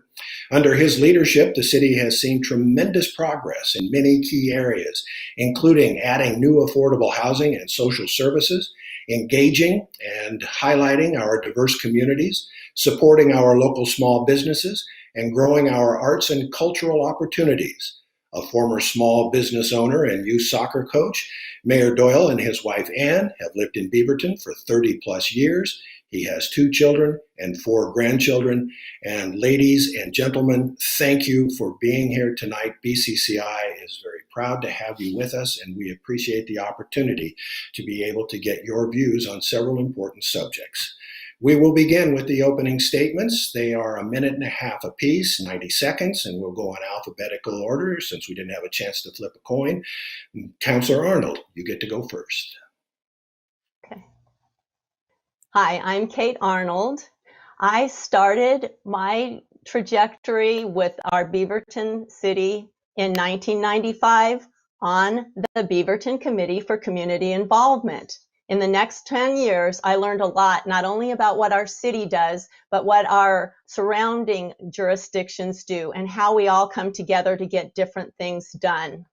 I also have volunteered for nearly 3 decades on so many different boards and commissions, serving Meals on Wheels for the last 20 years, learning mediation, going from different organizations and seeing what it takes for people to come together, figure out what they can do with their resources, and then go serve their community. We are in unprecedented times, and innovative leadership right now is critical. We have to respond to the ever-changing pandemic dynamics, prioritize immediate need with available resources, and be nimble, creative, and willing to explore. And we have to learn to work together. We don't have time to fight. We must come together. And prioritizing our budget resources will be key. I'm ready to hit the ground running. I've done a host of funding committees, was a NASA budget analyst, and I've been involved with the last 15 city budgets. So I have a sense of what we can and can't do with $360 million. And this is the moment for me to lead as your city mayor. Thank you. Councilor Beatty, 1.5 minutes, 90 seconds, please. Sure, thank you. Good evening, Beaverton. I'm Lacey Beatty. When I was a young kid in the early days of the Iraq War, I remember sitting around a tiny TV in a tiny shack watching the Bush-Kerry election get called in real time. That moment was pivotally changing for me. I knew in that moment I would never be a political spectator again. After my service to our country was over, I moved to Beaverton and joined the Vision Advisory Committee, where we talked to over 8,000 people about what Beaverton's future should look like. And the more involved I got in that process, the more that I realized if I wanted that plan, the community's plan, to come to life, that I would have to serve again. That's why I ran for council 6 years ago, and I've been able to put my energy around some amazing projects, like advocating for the successful regional housing bond, advocating for one of the largest investments in sidewalks in 20 years. However, the city is not working for everyone. Our housing and transportation challenges are real, and they're impacting everyone, including business. And we need to have a deeper conversation about Beaverton for the next 20 years, not just the next 4. When I lead, I think of my mom and seniors on fixed incomes, my husband who experienced homelessness as a child, my sister who was driven from Beaverton because of housing costs, and every other family that is just one incident away from losing their house. I bring immense expertise from public health, and I will work with the city during this COVID crisis. That's who I'm fighting for, and that's why I'm running for mayor. Thank you, Councilor. Mayor Doyle, you have 90 seconds. Thank you. Good evening, Beaverton. How are you all doing? As we face a pandemic, unlike anything most of us have ever experienced before, leadership, and especially leadership in local government, is critical. To get through this together, we need a mayor with a proven track record of delivering. I've delivered for our community on hundreds of new affordable housing units, added social services, ignited a thriving downtown core to emerge with dozens of new small businesses and restaurants, and keeping Beaverton one of the safest cities in the United States. We have been delivering during the COVID crisis, and I will continue to bring the strong leadership needed as we recover from this crisis. We acted quickly through a small business emergency grant program and an eviction moratorium to prevent a situation where people lose their home or their business and or landlords may lose their property. We also set up an eviction moratorium, and we launched a hotline for renters and small business owners to help and get more information that they need to succeed and to survive. We extended our severe weather shelter and have partnered with a local church to open a food donation center. My top priority will be making sure Beaverton's working people, seniors, vulnerable, and our businesses bounce back from this economic impact, whatever it may be. It will be challenging, and we need a leader who knows how every area of our government works with the experience and relationships to navigate the city, the county, the region, the state, and the national powers that be. I really hope I have your vote again. Thank you. Thank you. Questions and answers now. 1 minute answers, please, candidates. And the first question goes to Councillor Arnold, and that question is, do you support the charter changes? If so, why? If not, why not? I do support the charter changes. I wish we would have extended it to November so that we could have had more input than we did in the final stages. However, I think what we're creating is a very important first step. I've known since 2005 when I got on council and I saw how other cities did their management that it's important to have a professional manager with transparency that's hiring people, awarding contracts. The form of government we have now, the mayor has all that power, and we don't have any insight unless staff who works for the mayor shares it. This is a disaster waiting to happen when we get either an inept or corrupt mayor. We also need term limits to allow new voices to come in, and gender neutral language. There are really good pieces that I think we need to go forward. There may be some more changes we need. I'm going to advocate for putting this out there and keep going to finish. Thank you. Councillor Beatty, 1 minute, please. Great question, because it certainly has taken center focus in this mayoral campaign, which is one of the things I didn't want for it to happen. I did not support moving the charter forward to November, even though I'm the one that championed a lot of the things Councillor Kate just talked about, which was gender neutral language. I had our city attorney change that long before it even came to the voters, for term limits, which I strongly believe in, and some of the other things in there. However, what we didn't include was the community. We are creating the city's constitution, and we left out community members when we did it. 6 of us sat in a room and we created what we thought the perfect government should be.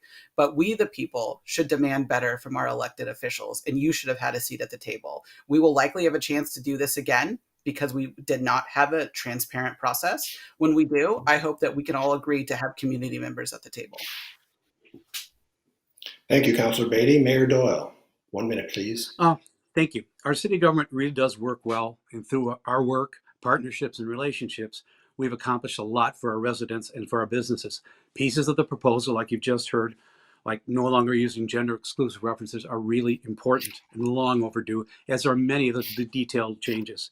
Regarding the structural change of the form of government itself, I'm not sure why I see the absence of a city manager has impeded our progress. I'm really proud of the success we have achieved, and myself and the city staff continue to be responsive to our changing world, regardless of how our government is structured. Along those lines, we do need to talk to the community about it, and we do need to talk to the business community. Businesses can be really affected by how a city functions, and we won't look for any specific examples, but that's a voice we really need to hear strongly and with open minds and open ears, and I hope that has a chance to happen. Thank you.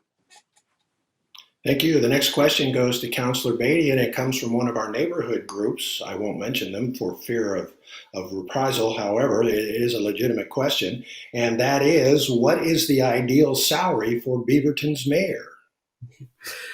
I've actually thought quite a bit about this.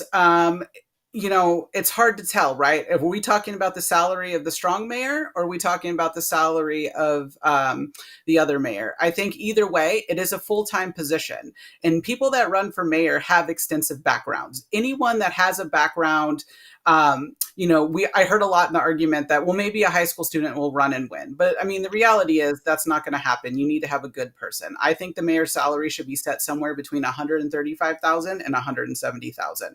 And we have to talk about that at city council. I asked that we talked about it prior to the race, because think about the three of us running, and actually think about Mayor Doyle, who's in the seat as we're talking about this. This is not easy for anyone. We should have had this decided before the election, because now we're going to be deciding it after someone's elected based on a charter recommendation. Thank you for that. Apparently we lost our timer, so I'm going to be doing it with a stopwatch here. And Mayor Doyle, technology, tempus fugit. Well, unfortunately, I think you went a minute, so we'll go from there. What's the ideal salary for Beaverton's mayor, Mr. Mayor? Well, I think the salary that's currently being paid to the mayor was set about 25 years ago. It's only gone up by COLA every year since then. So that was done by a citizens committee. And, that's where right now I think is very comfortable. Because with Beaverton's structure, the current structure, the mayor does serve two roles as the mayor and city manager. A lot of others split that between the mayor and the city manager. In Beaverton, we simply do both. Managing over 600 people. I love the work. I love the hours. And it's really an honor to have the job, even if it means 70 to 80 hours a week. And everybody knows that that's really what's going to happen. Because of the dual role, the salary is comparable with other full-time officials in the state, and well below that of other executives that serve in cities as city managers. With the charter reform on the ballot, voters will have a chance to weigh in the subject by considering splitting the role of the mayor and adding a city manager and adjusting the salaries accordingly. Ultimately, you have to pay a mayor and a city manager, and who knows what that's going to come to. Oh, there's back the timer. Thank you. Time's up. Thank you. Councilor Arnold, 1 minute, please. Oh, no. Councilor Arnold, you're going to have to unmute your mic. There, can you hear me now? Yeah. Yeah, we'll start the clock. If we are going to be honest about what's going on, we elect people to set policy, the plans for the city. The execution of those policies are done by hired staff, run in most cities our size around the country by a professional, experienced city manager. A city manager in our city would have 15 to 20 years of experience, a resume, a track record, oversight not only from the council but from the ICMA, and would be competing. There is no way that if Lacey, I, and Denny put our name in for the hat to be that position, that we would win that. We pay a competitive salary to someone who executes. The salary of an elected official should be one of service, and $185,000 is way too much. $102,000, which is the least we can pay, is still too much. I think $85,000 is plenty for an elected position. Thank you. The next question goes to Mayor Doyle, and it comes from the Beaverton Committee for Community Involvement, and you know that it's going to be a good question. What needs to be done to address the seemingly endless traffic congestion in Beaverton? Does the city need to declare a traffic emergency and keep people out of their cars? Well, that's a question that we've been dealing with for years now. As more people move here, the roads haven't gotten any bigger. Connectivity in the neighborhoods has always been a problem. And that's things we really need to look at. How can we make it better? We really need to push the 217 solution, adding the lanes that keep people from getting on and then getting off one or two exits down the road. ODOT is there. We've got funding to do a lot of the initial studies and do some of the initial construction. We have to make sure that we take advantage of that while we can. I don't know if you saw the report. ODOT is looking at some serious financial difficulties in about 4 or 5 years. Those are the things we need to do. We need to really look at how we can redo Canyon Road. That road is a heavily used truck traffic. It's heavily used for commerce and industry, and yet it's something that's right in the middle of the heart of our city. We have to learn how to make that look better, function easier, and keep the speeds where we have to keep them. And again, this is taking our share of the money that we have through our different taxes and using them wisely. We need to start looking at adding a parallel street on the north side of Canyon Road, which we are doing. And Thank you. Thank you. Councilor Arnold. The problem we have with transportation is one that has been coming on for years and years and years. And that is that we continue to build roads with asphalt and steel. The costs have been going up by double digits since the mid 90s. And it costs so much money to build even one lane on a freeway. And that is the primary issue we face. We'll never be able, regardless of who is your mayor, they are not going to have the money it takes to get rid of traffic congestion. We've got to hopefully switch to things that are smarter. Use transit, figure out maybe there will be a silver lining from this coronavirus, and we'll come up with a more efficient way to use the lanes of traffic that we already have in a more efficient way. I know this is an important issue and continues to be for our citizens. Again, I'm not going to say that I can solve it because I would be not telling the truth. We need funding and we need new technology solutions. Thank you very much. Councilor Beatty. Well, I think there's a couple things. People have to drive and commute. So for most of my time working at Virginia Garcia, only commuted a few blocks to work. A lot of times I rode my scooter or my bike. My husband, an active duty military officer, has to commute to Salem. So I think sometimes we have to be practical and not suggest that everyone can't be on the road because there are jobs that require it. I do think we need to work more with TriMet to get bus services into our neighborhoods, because part of the issue, I have a 2-year-old. If I try to take the bus even to get to the max, which I live a mile from, if I miss it by 2 or 3 minutes, I'm standing in the pouring rain with my toddler who's not going to be excited about making that trip. And that's a luxury that a lot of families don't have. They have to use our public transportation system. It doesn't get deep enough into Beaverton. The max runs east and west. Our community centers are north and south. Even if you want to use it, you can't even park at it because there's no parking at 3 of the max stops in Beaverton. So we need more regional partnerships. We need more money. We need to do a lot of those things. But I think if we want people, I lived in Europe, I used public transportation and they made it easier. Next question to Councillor Arnold, and it comes from one of your younger constituents, the daughter of a BCCI member. And the question is, why do you want to be mayor? Do you really like sitting in meetings all day?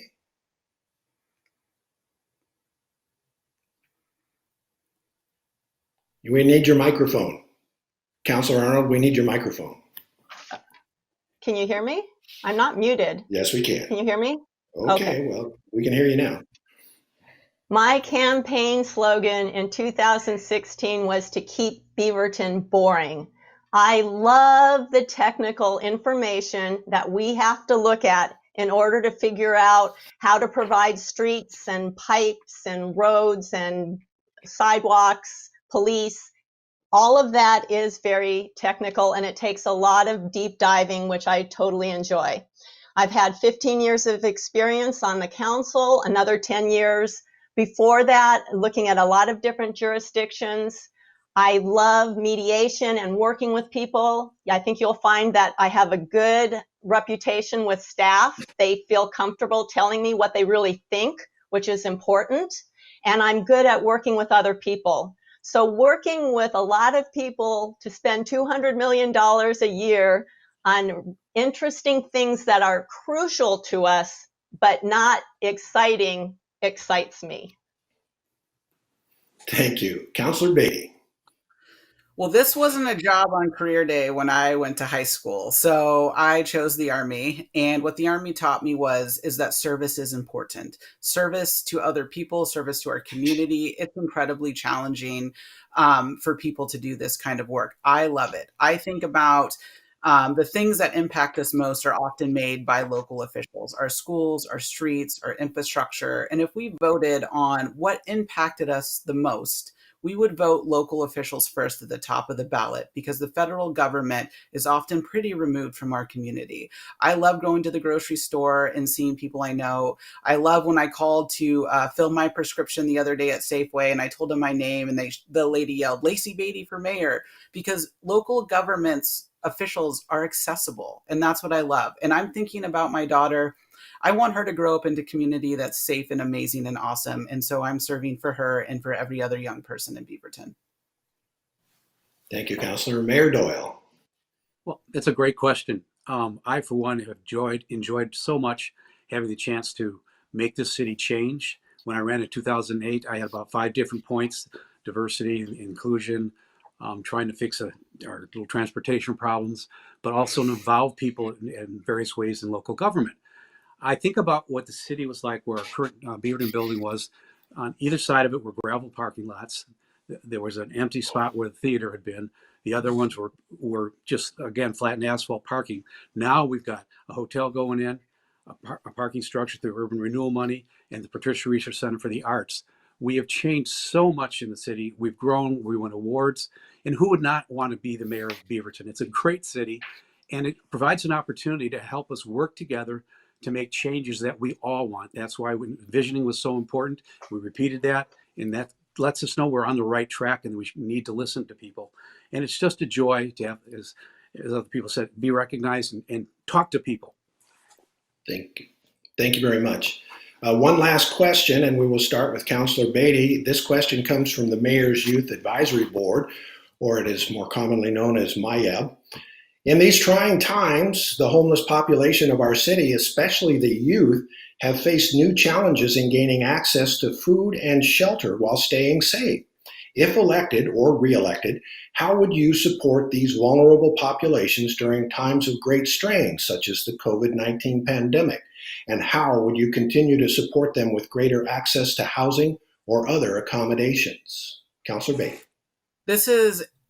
This question is everything. So, my husband experienced houselessness as a young person in Central Oregon. And so I think about through that lens all the time. Today, he's an Army officer with a top level security clearance. And so we have to think about unintended consequences of our decision making all the time.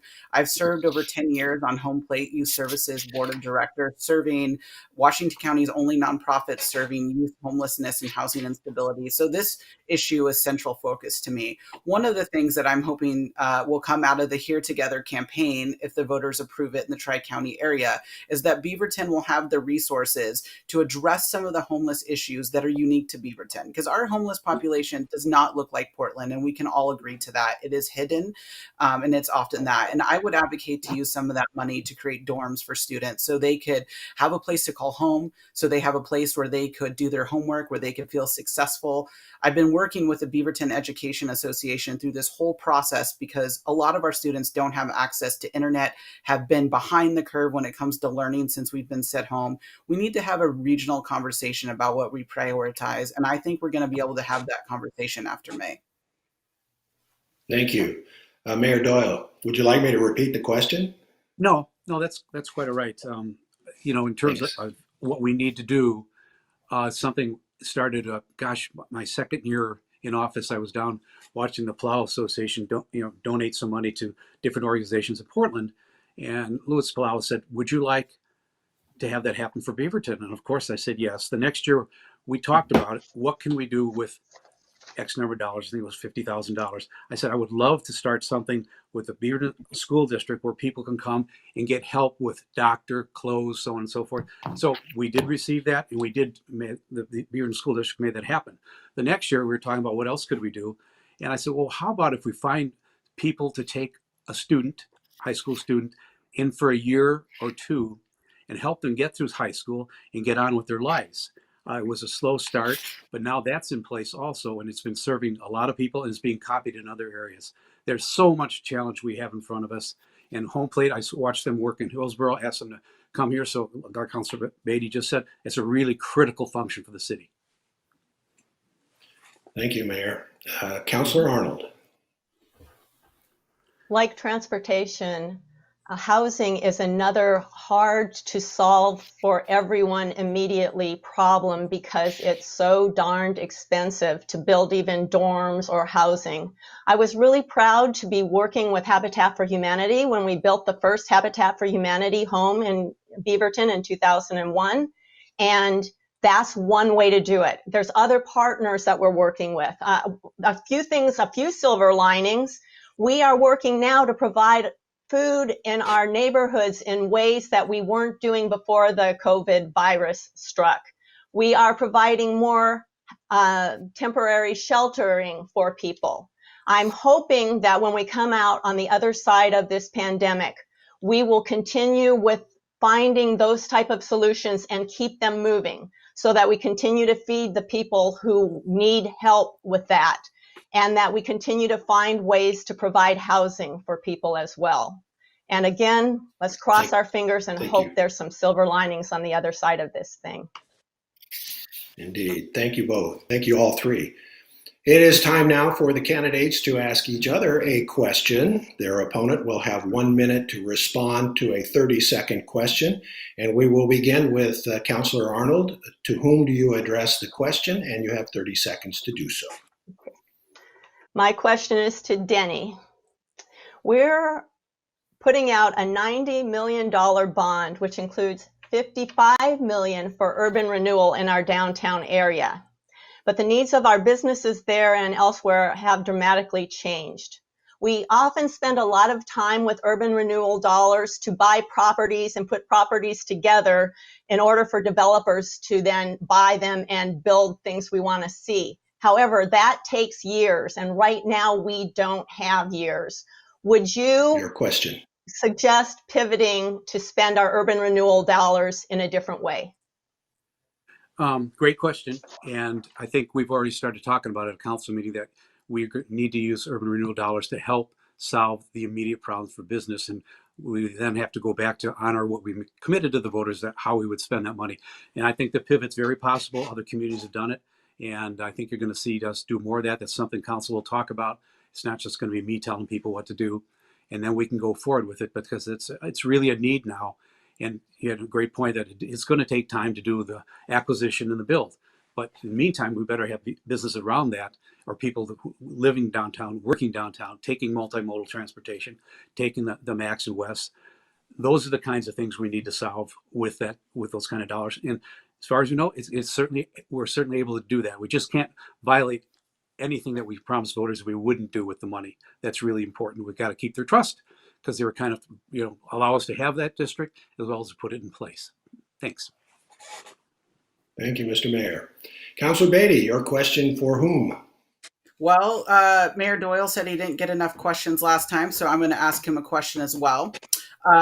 Given one of the things that didn't get into the charter change this time around that I think was important was campaign contribution limits. Since you've taken over $100,000 in your time as mayor in your previous elections from real estate developers that profit from the city, do you believe that it's long overdue for Beaverton to address campaign finance reform to limit contributions similar to what Portland and Multnomah County does? If you agree, what would you propose? Well, that's a very fair question, and I would want to sit down with the public and with the institutions that are here, the people, the businesses, and say, what makes sense to you?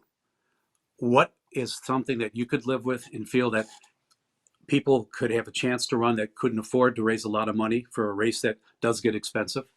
I think that's very, very doable, and it's something, again, we need to talk about as a council, because as we've watched the court case unfold and the ruling, and then the Attorney General talking about it, it may be time to set those limits in, and also to do a matching fund. I think would be great, just like Portland does. If for every dollar someone gets $3 or $4 from the pot, and there should be limits across the board on how much you can collect in terms of the dollar amount, as well as how much anybody can use to campaign on. I think that's the real key. You can't just say you can have dollars up to whatever it may be and then matched by the city fund. I think it's very, very apropos question, especially with the change in form of government possibility. Mayor Doyle, it is your opportunity to ask one of your opponents a question. Yeah. I could ask them both, but Kate, we know a lot of our small businesses are really struggling now, and we started promoting takeout on Thursdays, and my family's got a number of ones that we support, and we do it probably 3 days a week. What comes to your mind? Which one of your favorites that you'd like to help? I have to admit, my favorite restaurant is Siam Lotus, right across the tracks from City Hall. I often go there after meetings, or like now I go there for takeout when I'm picking up documents at the city in these times. And they call me the salad roll lady, because every time I go in, I order their salad rolls. They are excellent. I am so glad that the virus is such that we can at least keep supporting our businesses by buying their food. Imagine that was dangerous. I don't know where we'd be, and things are already hard enough. So I encourage everyone to continue to support their local businesses. Continue your membership at your gym. Continue getting takeout food from the restaurants you care about. Do things that will help in small ways to keep us all going. Ladies and gentlemen, I really wish we had more time, but unfortunately, tempus fugit. So we will now go to the closing statement portion of tonight's event. And Mayor Doyle, you have 1 minute to make your final statement. Okay. I really appreciate the discussion tonight and the tenor, and I want to thank city staff for making this event happen along with the other volunteers. Beaverton is an incredibly special community. It's an honor to be mayor of the city and to lead the talented city staff who work day in and day out to keep this city a great place to live. The truth is, it's a team effort. We all work together to make our city a desirable place to raise a family, start a business, and an excellent place to retire to. There's always more work to be done, but we've seen tremendous progress by working together. Let's keep making that progress. I'm proud to be endorsed by our local public safety and first responders like the Beaverton Police Association, Tuolumne Valley Rescue Group, SEIU, representing the City of Beaverton employees and healthcare workers across the state, and our local chamber. I'm also proud to be supported by dozens of local elected officials, community leaders, and small business owners based here in Beaverton and throughout the region. Please visit votedennydoyle.com to learn more about my ongoing vision for Beaverton. Thank you all very much. Stay healthy and stay safe.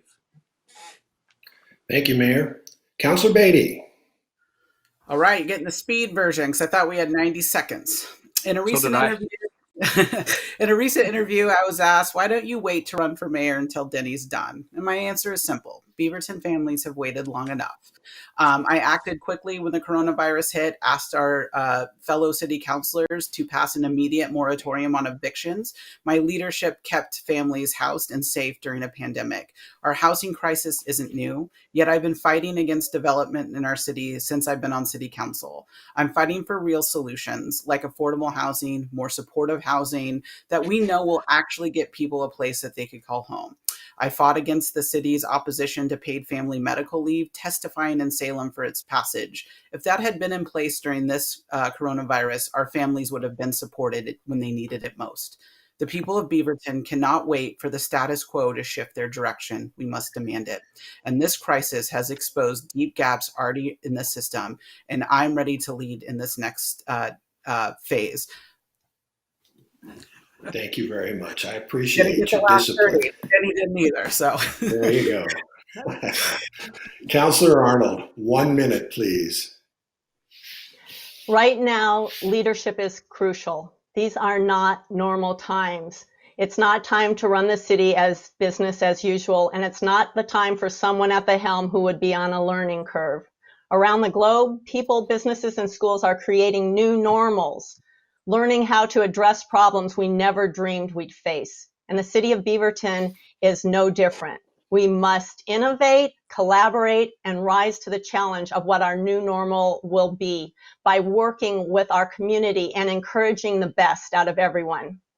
Part of that new normal also should be reducing the mayor's salary to one based on service instead of it being a lucrative pay. It's now the highest paid office in Oregon, and I've made the pledge, if elected, I would cut it by $100,000. If the charter passes, that would pay for the difference of the cost of a city manager and a new city councilor and still have about 20 grand left to go to our social service funding organization. Thank you very much. And Councilor Beatty, Councilor Arnold, Mayor Doyle, I apologize if there was any confusion over that, but I follow the script and you don't have to, so my apologies. The next time we do this, you'll get 2 minutes. How's that? My pledge to you. Thank you. Thank you all for joining us. BCCI appreciates it, and we look forward to working with you all in the future. Thanks for working with us, Eric. So, you bet. Thank you. So now we're going to go to the last event of tonight's Beaverton Voters Forum, and that is a discussion of the Beaverton City Government Measure 34298. That's 34-298. This measure would provide a new city charter for Beaverton. A charter is, of course, a city's foundational document that outlines the principles, structures, and process of the city's government. And this new charter, if passed, would go into effect January 1st, 2021. We have a proponent and we have an opponent of that. And as soon as we get them lined up technically, we will bring them in so that we can have a more robust discussion about the charter itself, and not whether or not people seeking city council seats or the mayor's office support it or don't support it. But in the first time, a word from the city of Beaverton about sustainability. During these challenging times, it is still possible to skip the single-use bag. Yes, it is. Shop as you normally do, but instead of bagging your items at the checkout stand, simply place them back into the grocery cart. Wheel your goods to your car where you will be able to clean because you've washed them yourself using whatever you need to do to wash them down. And then you put them into a reusable bag that you have also washed and cleaned, and that you can put your items back into a clean bag and then take them home. Voila. No single-use bags are used. And you have an opportunity to not only avoid the virus, but you have an opportunity to do some good things. The only thing that there's a little drawback on is that sometimes people are waiting for your parking spot and they get a little annoyed with you standing there wiping down all your stuff. So, excuse me, we are going to talk about the city charter. And you can tell I've been doing too much talking tonight. This charter, which is 34-298, would change the city's mayor-council form of government to a council-manager form of government. It would also make other changes, including adding a new city council seat and providing term limits for the mayor and city council. Tonight, excuse me, we have Beaverton City Councilor Mark Sanssouci, who is a spokesperson for the Yes on Measure 34-298, and Steve Smelly from the Beaverton Chamber of Commerce. They oppose this measure. Mark Sanssouci has been a city councilor since November 2008, when he won election to complete the term vacated by Denny Doyle, who became mayor at that time. Mark previously served on the city's Committee for Community Involvement and the Planning Commission, as well as the county's Planning Commission. He has served since 2008 as one of Beaverton's voting representatives on the Joint Water Commission and is on the board of the Oregon Technology Business Center. Mark enjoys fine-tuning the language in Beaverton's resolutions and ordinances in pursuit of clarity and accuracy. Stephen Smelly is the founder and CEO of Goldfish Consulting, a Beaverton-based executive leadership, executive coaching, and risk management firm. Steve is the chair of the Beaverton Chamber of Commerce and Business Advocacy Council and the Candidate Endorsement Council. He is also a member of the Beaverton Chamber of Commerce Political Action Committee. Gentlemen, I apologize for getting to you so late in the evening, but we had a lot to discuss with the candidates, and we are going to have a lot to discuss tonight. We'll take as much time as we need. So let us begin with the opening remarks by each of you. Councilor Sanssouci, 90 seconds for your opening statement, please. Great, thank you, Eric. Good evening. I'm Mark Sanssouci, and I'm in my 12th year serving on your city council here in Beaverton. The council has worked hard to develop and present you, the voters of Beaverton, with a modern alternative to our current 40-year-old charter. Briefly, some key reasons. Our current charter gives a very large set of authorities to the strong mayor, but few checks and balances to ensure Beaverton isn't taken over by some future power-hungry politician. Fewer checks and balances than the federal Constitution, in fact. We've been fortunate to avoid the problems so far, but our luck could run out. Second, population, programs, and activity in our city have more than doubled since the current charter was enacted, and frankly, the current job of managing day-to-day details, while also representing the city successfully in local, regional, state, and federal discussions, while also helping to develop policies and programs for the city, is more than one person should be expected to do. A professional city manager subject to a strong code of professional ethics, like those in all of our neighboring Washington County cities, would manage daily business while the mayor does what mayors do, which is lead.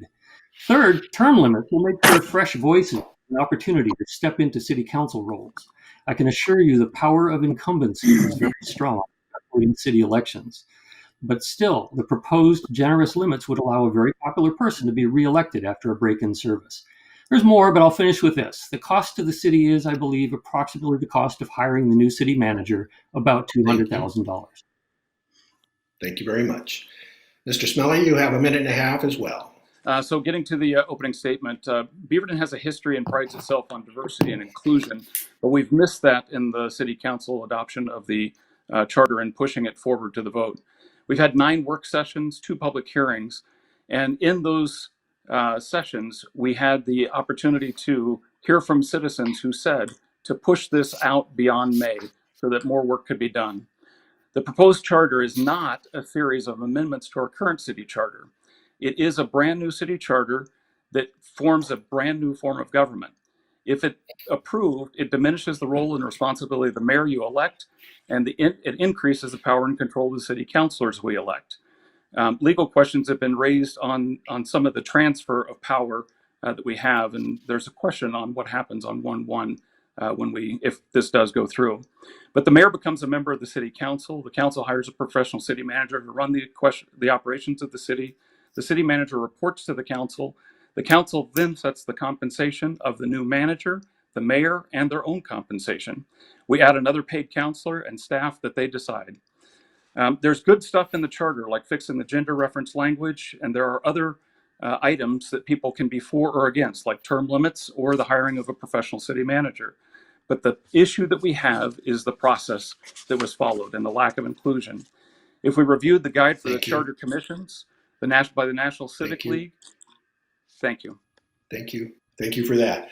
Gentlemen, we're departing from our usual format in this particular discussion, and we'd like to offer each of you a minute and a half to rebut the opening statement of your opponent. And Mr. Sanssouci, we'll start with you on that rebuttal process. 90 seconds, please. Great. Thank you very much. And I'm very glad Steve was able to get back on, because it's important for us to have a back and forth on this for people to see. First of all, bear in mind that most of the members of the City Council participated in the large-scale Community Vision Project for the City of Beaverton, which was a massive public outreach activity that brought a lot of great insight into what the people of Beaverton wanted to see for the future of the city. At the same time, it was a priority for the entire city. It was a priority for everybody in the elected government. It was a priority for all of the staff. It was a priority for all of the public. Your City Council would have loved to create a substantial public outreach program to inform and ask questions of our residents about this charter. But the current mayor is not a fan of this work and did not make it a priority to inform the public. In fact, word from upstairs was, this is a council project. Let them do their own publicity. Using council's limited authority to try to force staff to do the job against the mayor's wishes was not something we wanted to do to our fine professional staff. So it was a hard decision for us, because we believe in public involvement. We believe in reaching out and getting information and opinions from the public. We felt it was important for us to ask the question at this time when people do not necessarily know who the next mayor is going to be. So we want them to think about both questions. Thank you. Steve, you have 90 seconds for a rebuttal. Works this time. Oh, we lost you. There we go. Okay. I appreciate all of the work that's gone into the city charter change. And I would tell you that for anybody who wants to know, the councilors have put in a ton of work and energy into this process. And there's been a lot of thought and a lot of reading and a lot of material and a lot of research and looking for best practices. The one best practice that was missed, though, was involving a city charter committee and engaging a diverse population of the city. That is the best practices recommendations if you look at the League of City Councils and other sources that would suggest the best way to do this. As to reaching out for whether or not the mayor was a fan of it or not, or reaching out or not, there wasn't 100% agreement of the City Council to push this forward at the time that it is now. The timing is the issue. It's an issue that could be delayed. There would be no reason that we couldn't push this off actually in the budgeting process that the City Council's in charge of, that starts, I believe our fiscal year is June through July or July through June. Um, they could put that in the process right now, put it in the budget to engage a communication outreach campaign and do that. They didn't do that because they wanted it on the May ballot. I don't know why there was the rush for the May ballot, and maybe we can get into discussing that. But doing that at a time where we have people running for mayor and city council makes a very difficult position, because the voters are being asked to vote for positions that materially change before the person even takes office. Thank you. Thank you. Okay, I'll bite. In a minute, Councillor Sanssouci, why was this charter change necessary at this time, and why weren't there more public hearings to vet the change? Well, the work took us about 9 months, and we unfortunately were not able to get as much of the charter ready for public consumption well enough in advance for us to be able to place this on the May ballot. Imagine that we had waited until November for this charter proposal, and that Lacey Beatty or Denny Doyle had already been elected mayor starting January 2021. How could anyone considering a vote in November of this year not think that this charter proposal would be a negative commentary on that person, in that it removes some of the authority that that person would have as mayor? We put this proposal on the May ballot quite deliberately to increase the likelihood that people would view the question as we do, about the role of the mayor, not about the person. Choose the person you want to be the mayor, and choose the role that you want the mayor to have. If we had done this the different way, you would be offering a comment on the mayor, and that's not what we wanted to do. Thank you. Mr. Smelly, your response, please. With due respect, I think that the voters do make an election of the person that's filling a particular role. Right now, the voters do not have the opportunity to know what role they're actually voting for somebody to fulfill. When you change the material duties of the mayor, you're asking the voters to vote for the mayor under the current city charter. That's the position that the people are running for. That's the position that the councilors are running for, is under the current city charter. At the same time that we're doing that, we are confusing the process by having the mayor and the city council candidates that are running for office run for an office that exists today and could, if the charter changes, materially change afterwards. A better process would be to wait until people are in position and then allow the voters to decide whether or not the people sitting in those positions are worthy of changing or not, what the job descriptions are. Thank you. Steve, this next question is for you.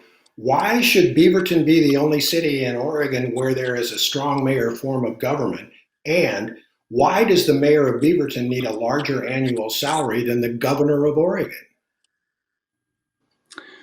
Great questions. And the answer is, on the first question, why should Beaverton be different? Beaverton is different. In fact, Beaverton was different enough that in response to COVID, Beaverton responded faster to help businesses than any other city. Perhaps that's the efficiency of our system. I don't know.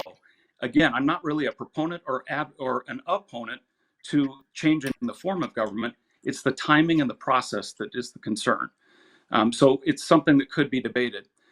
Relative to the mayor's compensation, the mayor's compensation could be reduced by the city council today under the current charter if they chose to do that.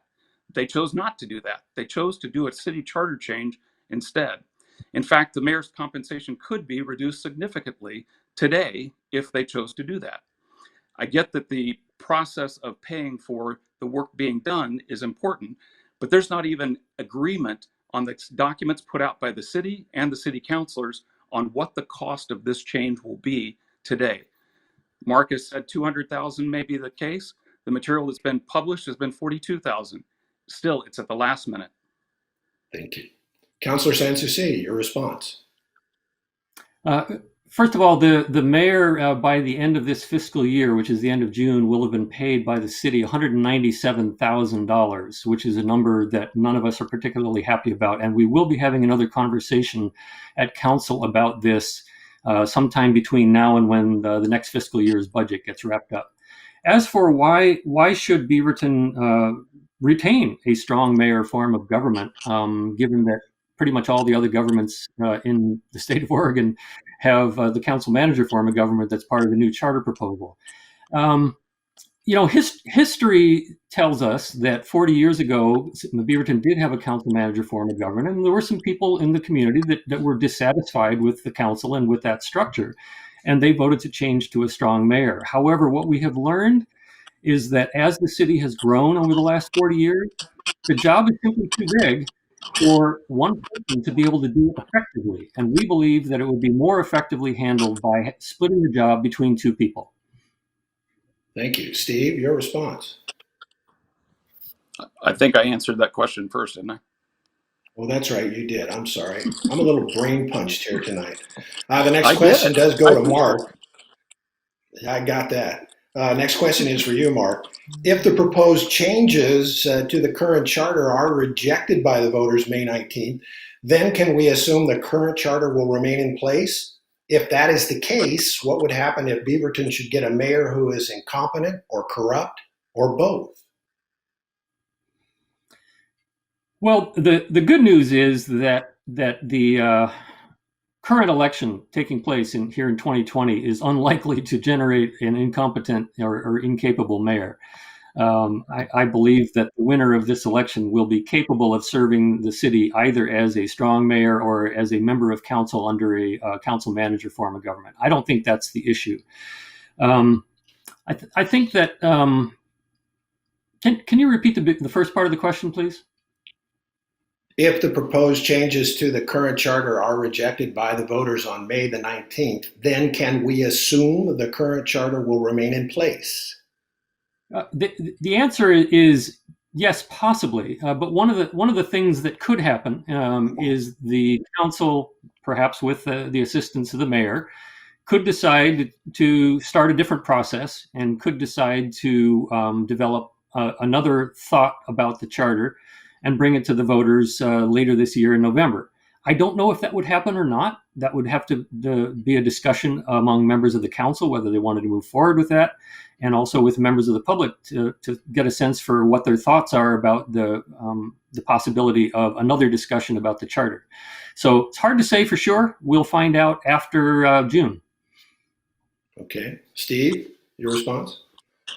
I agree with Mark wholeheartedly that the candidates that we have running currently for city council and for mayor, I think, would be qualified. If the voters elect them, I think that they can vote them into office and they would serve and they would do so happily and proudly and without issue of compromise.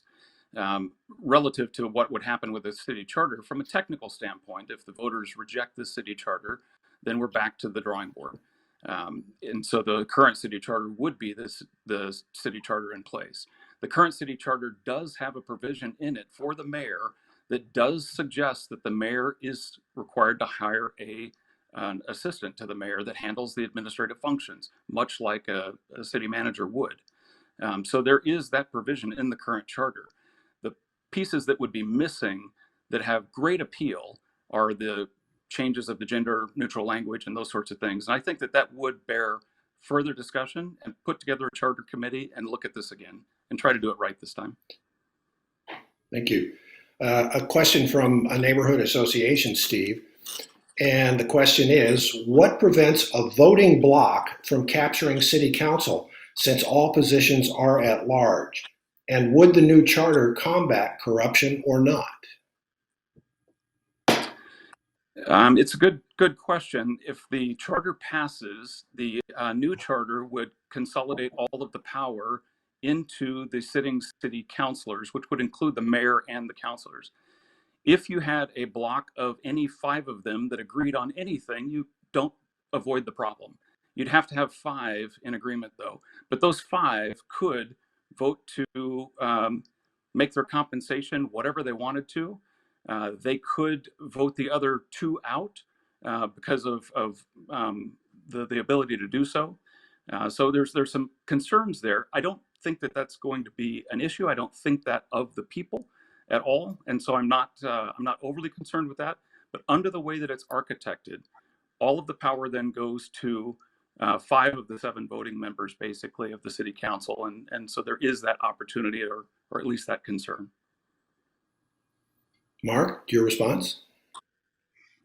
And the alternative risk is that you elect exactly one bad apple as mayor under a strong mayor form of government, and you're in a deep pile of trouble.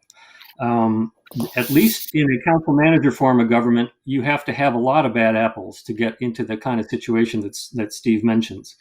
Voting blocks for council, I mean, they can certainly happen, but you got to give the voters credit for being able to recognize what a candidate stands for, who is supporting them. Our election systems are so transparent in Oregon that it's very difficult for a cadre of bad people to take over a government right now. And secondly, the provision that Steve refers to about a supermajority of the council being able to remove somebody, it's restricted only to people who have committed crimes or gross violations of ethics as ruled on by the state ethics board. That would be a highly unusual circumstance, and everybody would no doubt agree that it was highly deserved. I'm told we have time for one more question, so Mark, this will go to you. Are the provisions of the charter change calling for term limits for mayor and city council really necessary? Don't voters have the power to limit terms with their ballots every 2 to 4 years? Well, you would think so, but if you look at the track record of elections in Beaverton, you tend to find people either in city council or mayor positions hanging around for 12 or 16 or 20 years. You've got Commissioner Roy Rogers in Washington County who's running to serve for 40 years. The power of incumbency is very strong. It's difficult to defeat an incumbent, especially in a city where, for the most part, things are going great. And it's really easy for somebody to take credit for things going great. So the benefit of term limits, as they're proposed in this draft charter, is that it brings an opportunity for fresh voices to come into the city. And in fact, it makes sure there's an opportunity for fresh voices to come into the city. But it also, at the same time, we put in a sort of a unique provision that if somebody takes after 12-year break, they can be reelected after a year or two of time off if they're really good and really popular. So it's a hybrid system that I think should work really well. Steve, your response. Yeah, I agree with Mark in the sense that it is something that the voters have the ability to decide. And the way the current charter works, it would allow somebody to come back later if they take a time out, basically, and they could run again if they were wildly popular. But the voters should decide that. And again, it's the process that we're concerned with. It is to the council's credit that in the 2 open forums where they asked for public feedback, they actually directed specific feedback that they wanted from the public even. And that was one of the topics that they wanted information on, was how does the public feel about term limits? And so I commend them for, asking for specific feedback. It was varied in terms of the feedback. And quite frankly, it is the voters that decide that. There are term limits right now. It's just the term limits are the term of the voters electing them, not something that's superimposed over and above that as a different process. So the new charter would change that. Thank you, gentlemen, for that. And it's time now to ask both of you to gear up for your closing statements. Steve, we will start with you, and we are giving everybody a minute for their closing statement. Perfect. Thank you, Eric, and thank you, Mark, for joining me for all of these sessions that we've had to try to educate the citizens of Beaverton. You and I have spent 2 hours, I think, at least, on sessions before tonight, just to help educate the community. So I appreciate that. I think that it's important for the voters to not just read the statements in the voters pamphlet, but read the actual charter language and make sure that it's something that you understand and you know what's different, and make an educated vote. I do have issues, and the summation of my issues is not with the content of the specific changes of the charter. The issue that I have is the process and the fact that it could have been a process that would have avoided the position that we're in right now, where we're actually forcing voters to vote on positions that will materially change if this charter passes on the very same day of election. That's a difficult position to put the voters in. So read and vote. Thank you. Mark? And I want to thank everybody for their attention to an unusual and very significant question for the voters about Beaverton's future. The City Council has done this work in order to preserve the best of Beaverton while moving some aspects of city governments into the modern era. Approving this charter won't directly change city programs, projects, or activities. In fact, we believe it will help us do even more and better while increasing the variety of voices that can contribute to the important work of leading our great city. Professional management will make sure there is consistency in the city's attention to detail, resulting in continued best service to everyone. I encourage you to read carefully through the proposed charter, which is on the city's website under City Election and Charter Info. Also read through the city voters pamphlet, which contains detailed explanations and arguments for and against. We did this work to give you the choice: old history and its inherent risks, or a new but very typical charter that will let Beaverton be its best self long into the future. Thank you for being thoughtful voters. And thank you, gentlemen, for putting up with a little bit of technical activity and a few brain farts by the moderator. It has been an enlightening discussion, and thank you very, very much for participating. Mark Sansucci and Steve Snelling, we appreciate it. You bet. Thanks, Eric. Wow. Thanks, Mark. What a night. Thank you. What a night. I want to thank BC Forum Together. This is probably the 19th or 20th time that I've moderated it, and it will be one to remember for sure. A virtual voters forum is something that we hope we never have to do again, but if we do, we learned a lot tonight. I would also like to thank all of the great people at TVCTV, Tualatin Valley Community Television, for their expertise and for how they put it all together. And I want to thank all of you at home who watched us tonight. Please send your ballots in. May 19th is the date of the primary. The last day to mail your ballot is May the 14th. You can drop them off. There are several locations around Washington County where you can do so. Get out and vote. Thanks for watching. BCCI thanks you, and have a good evening.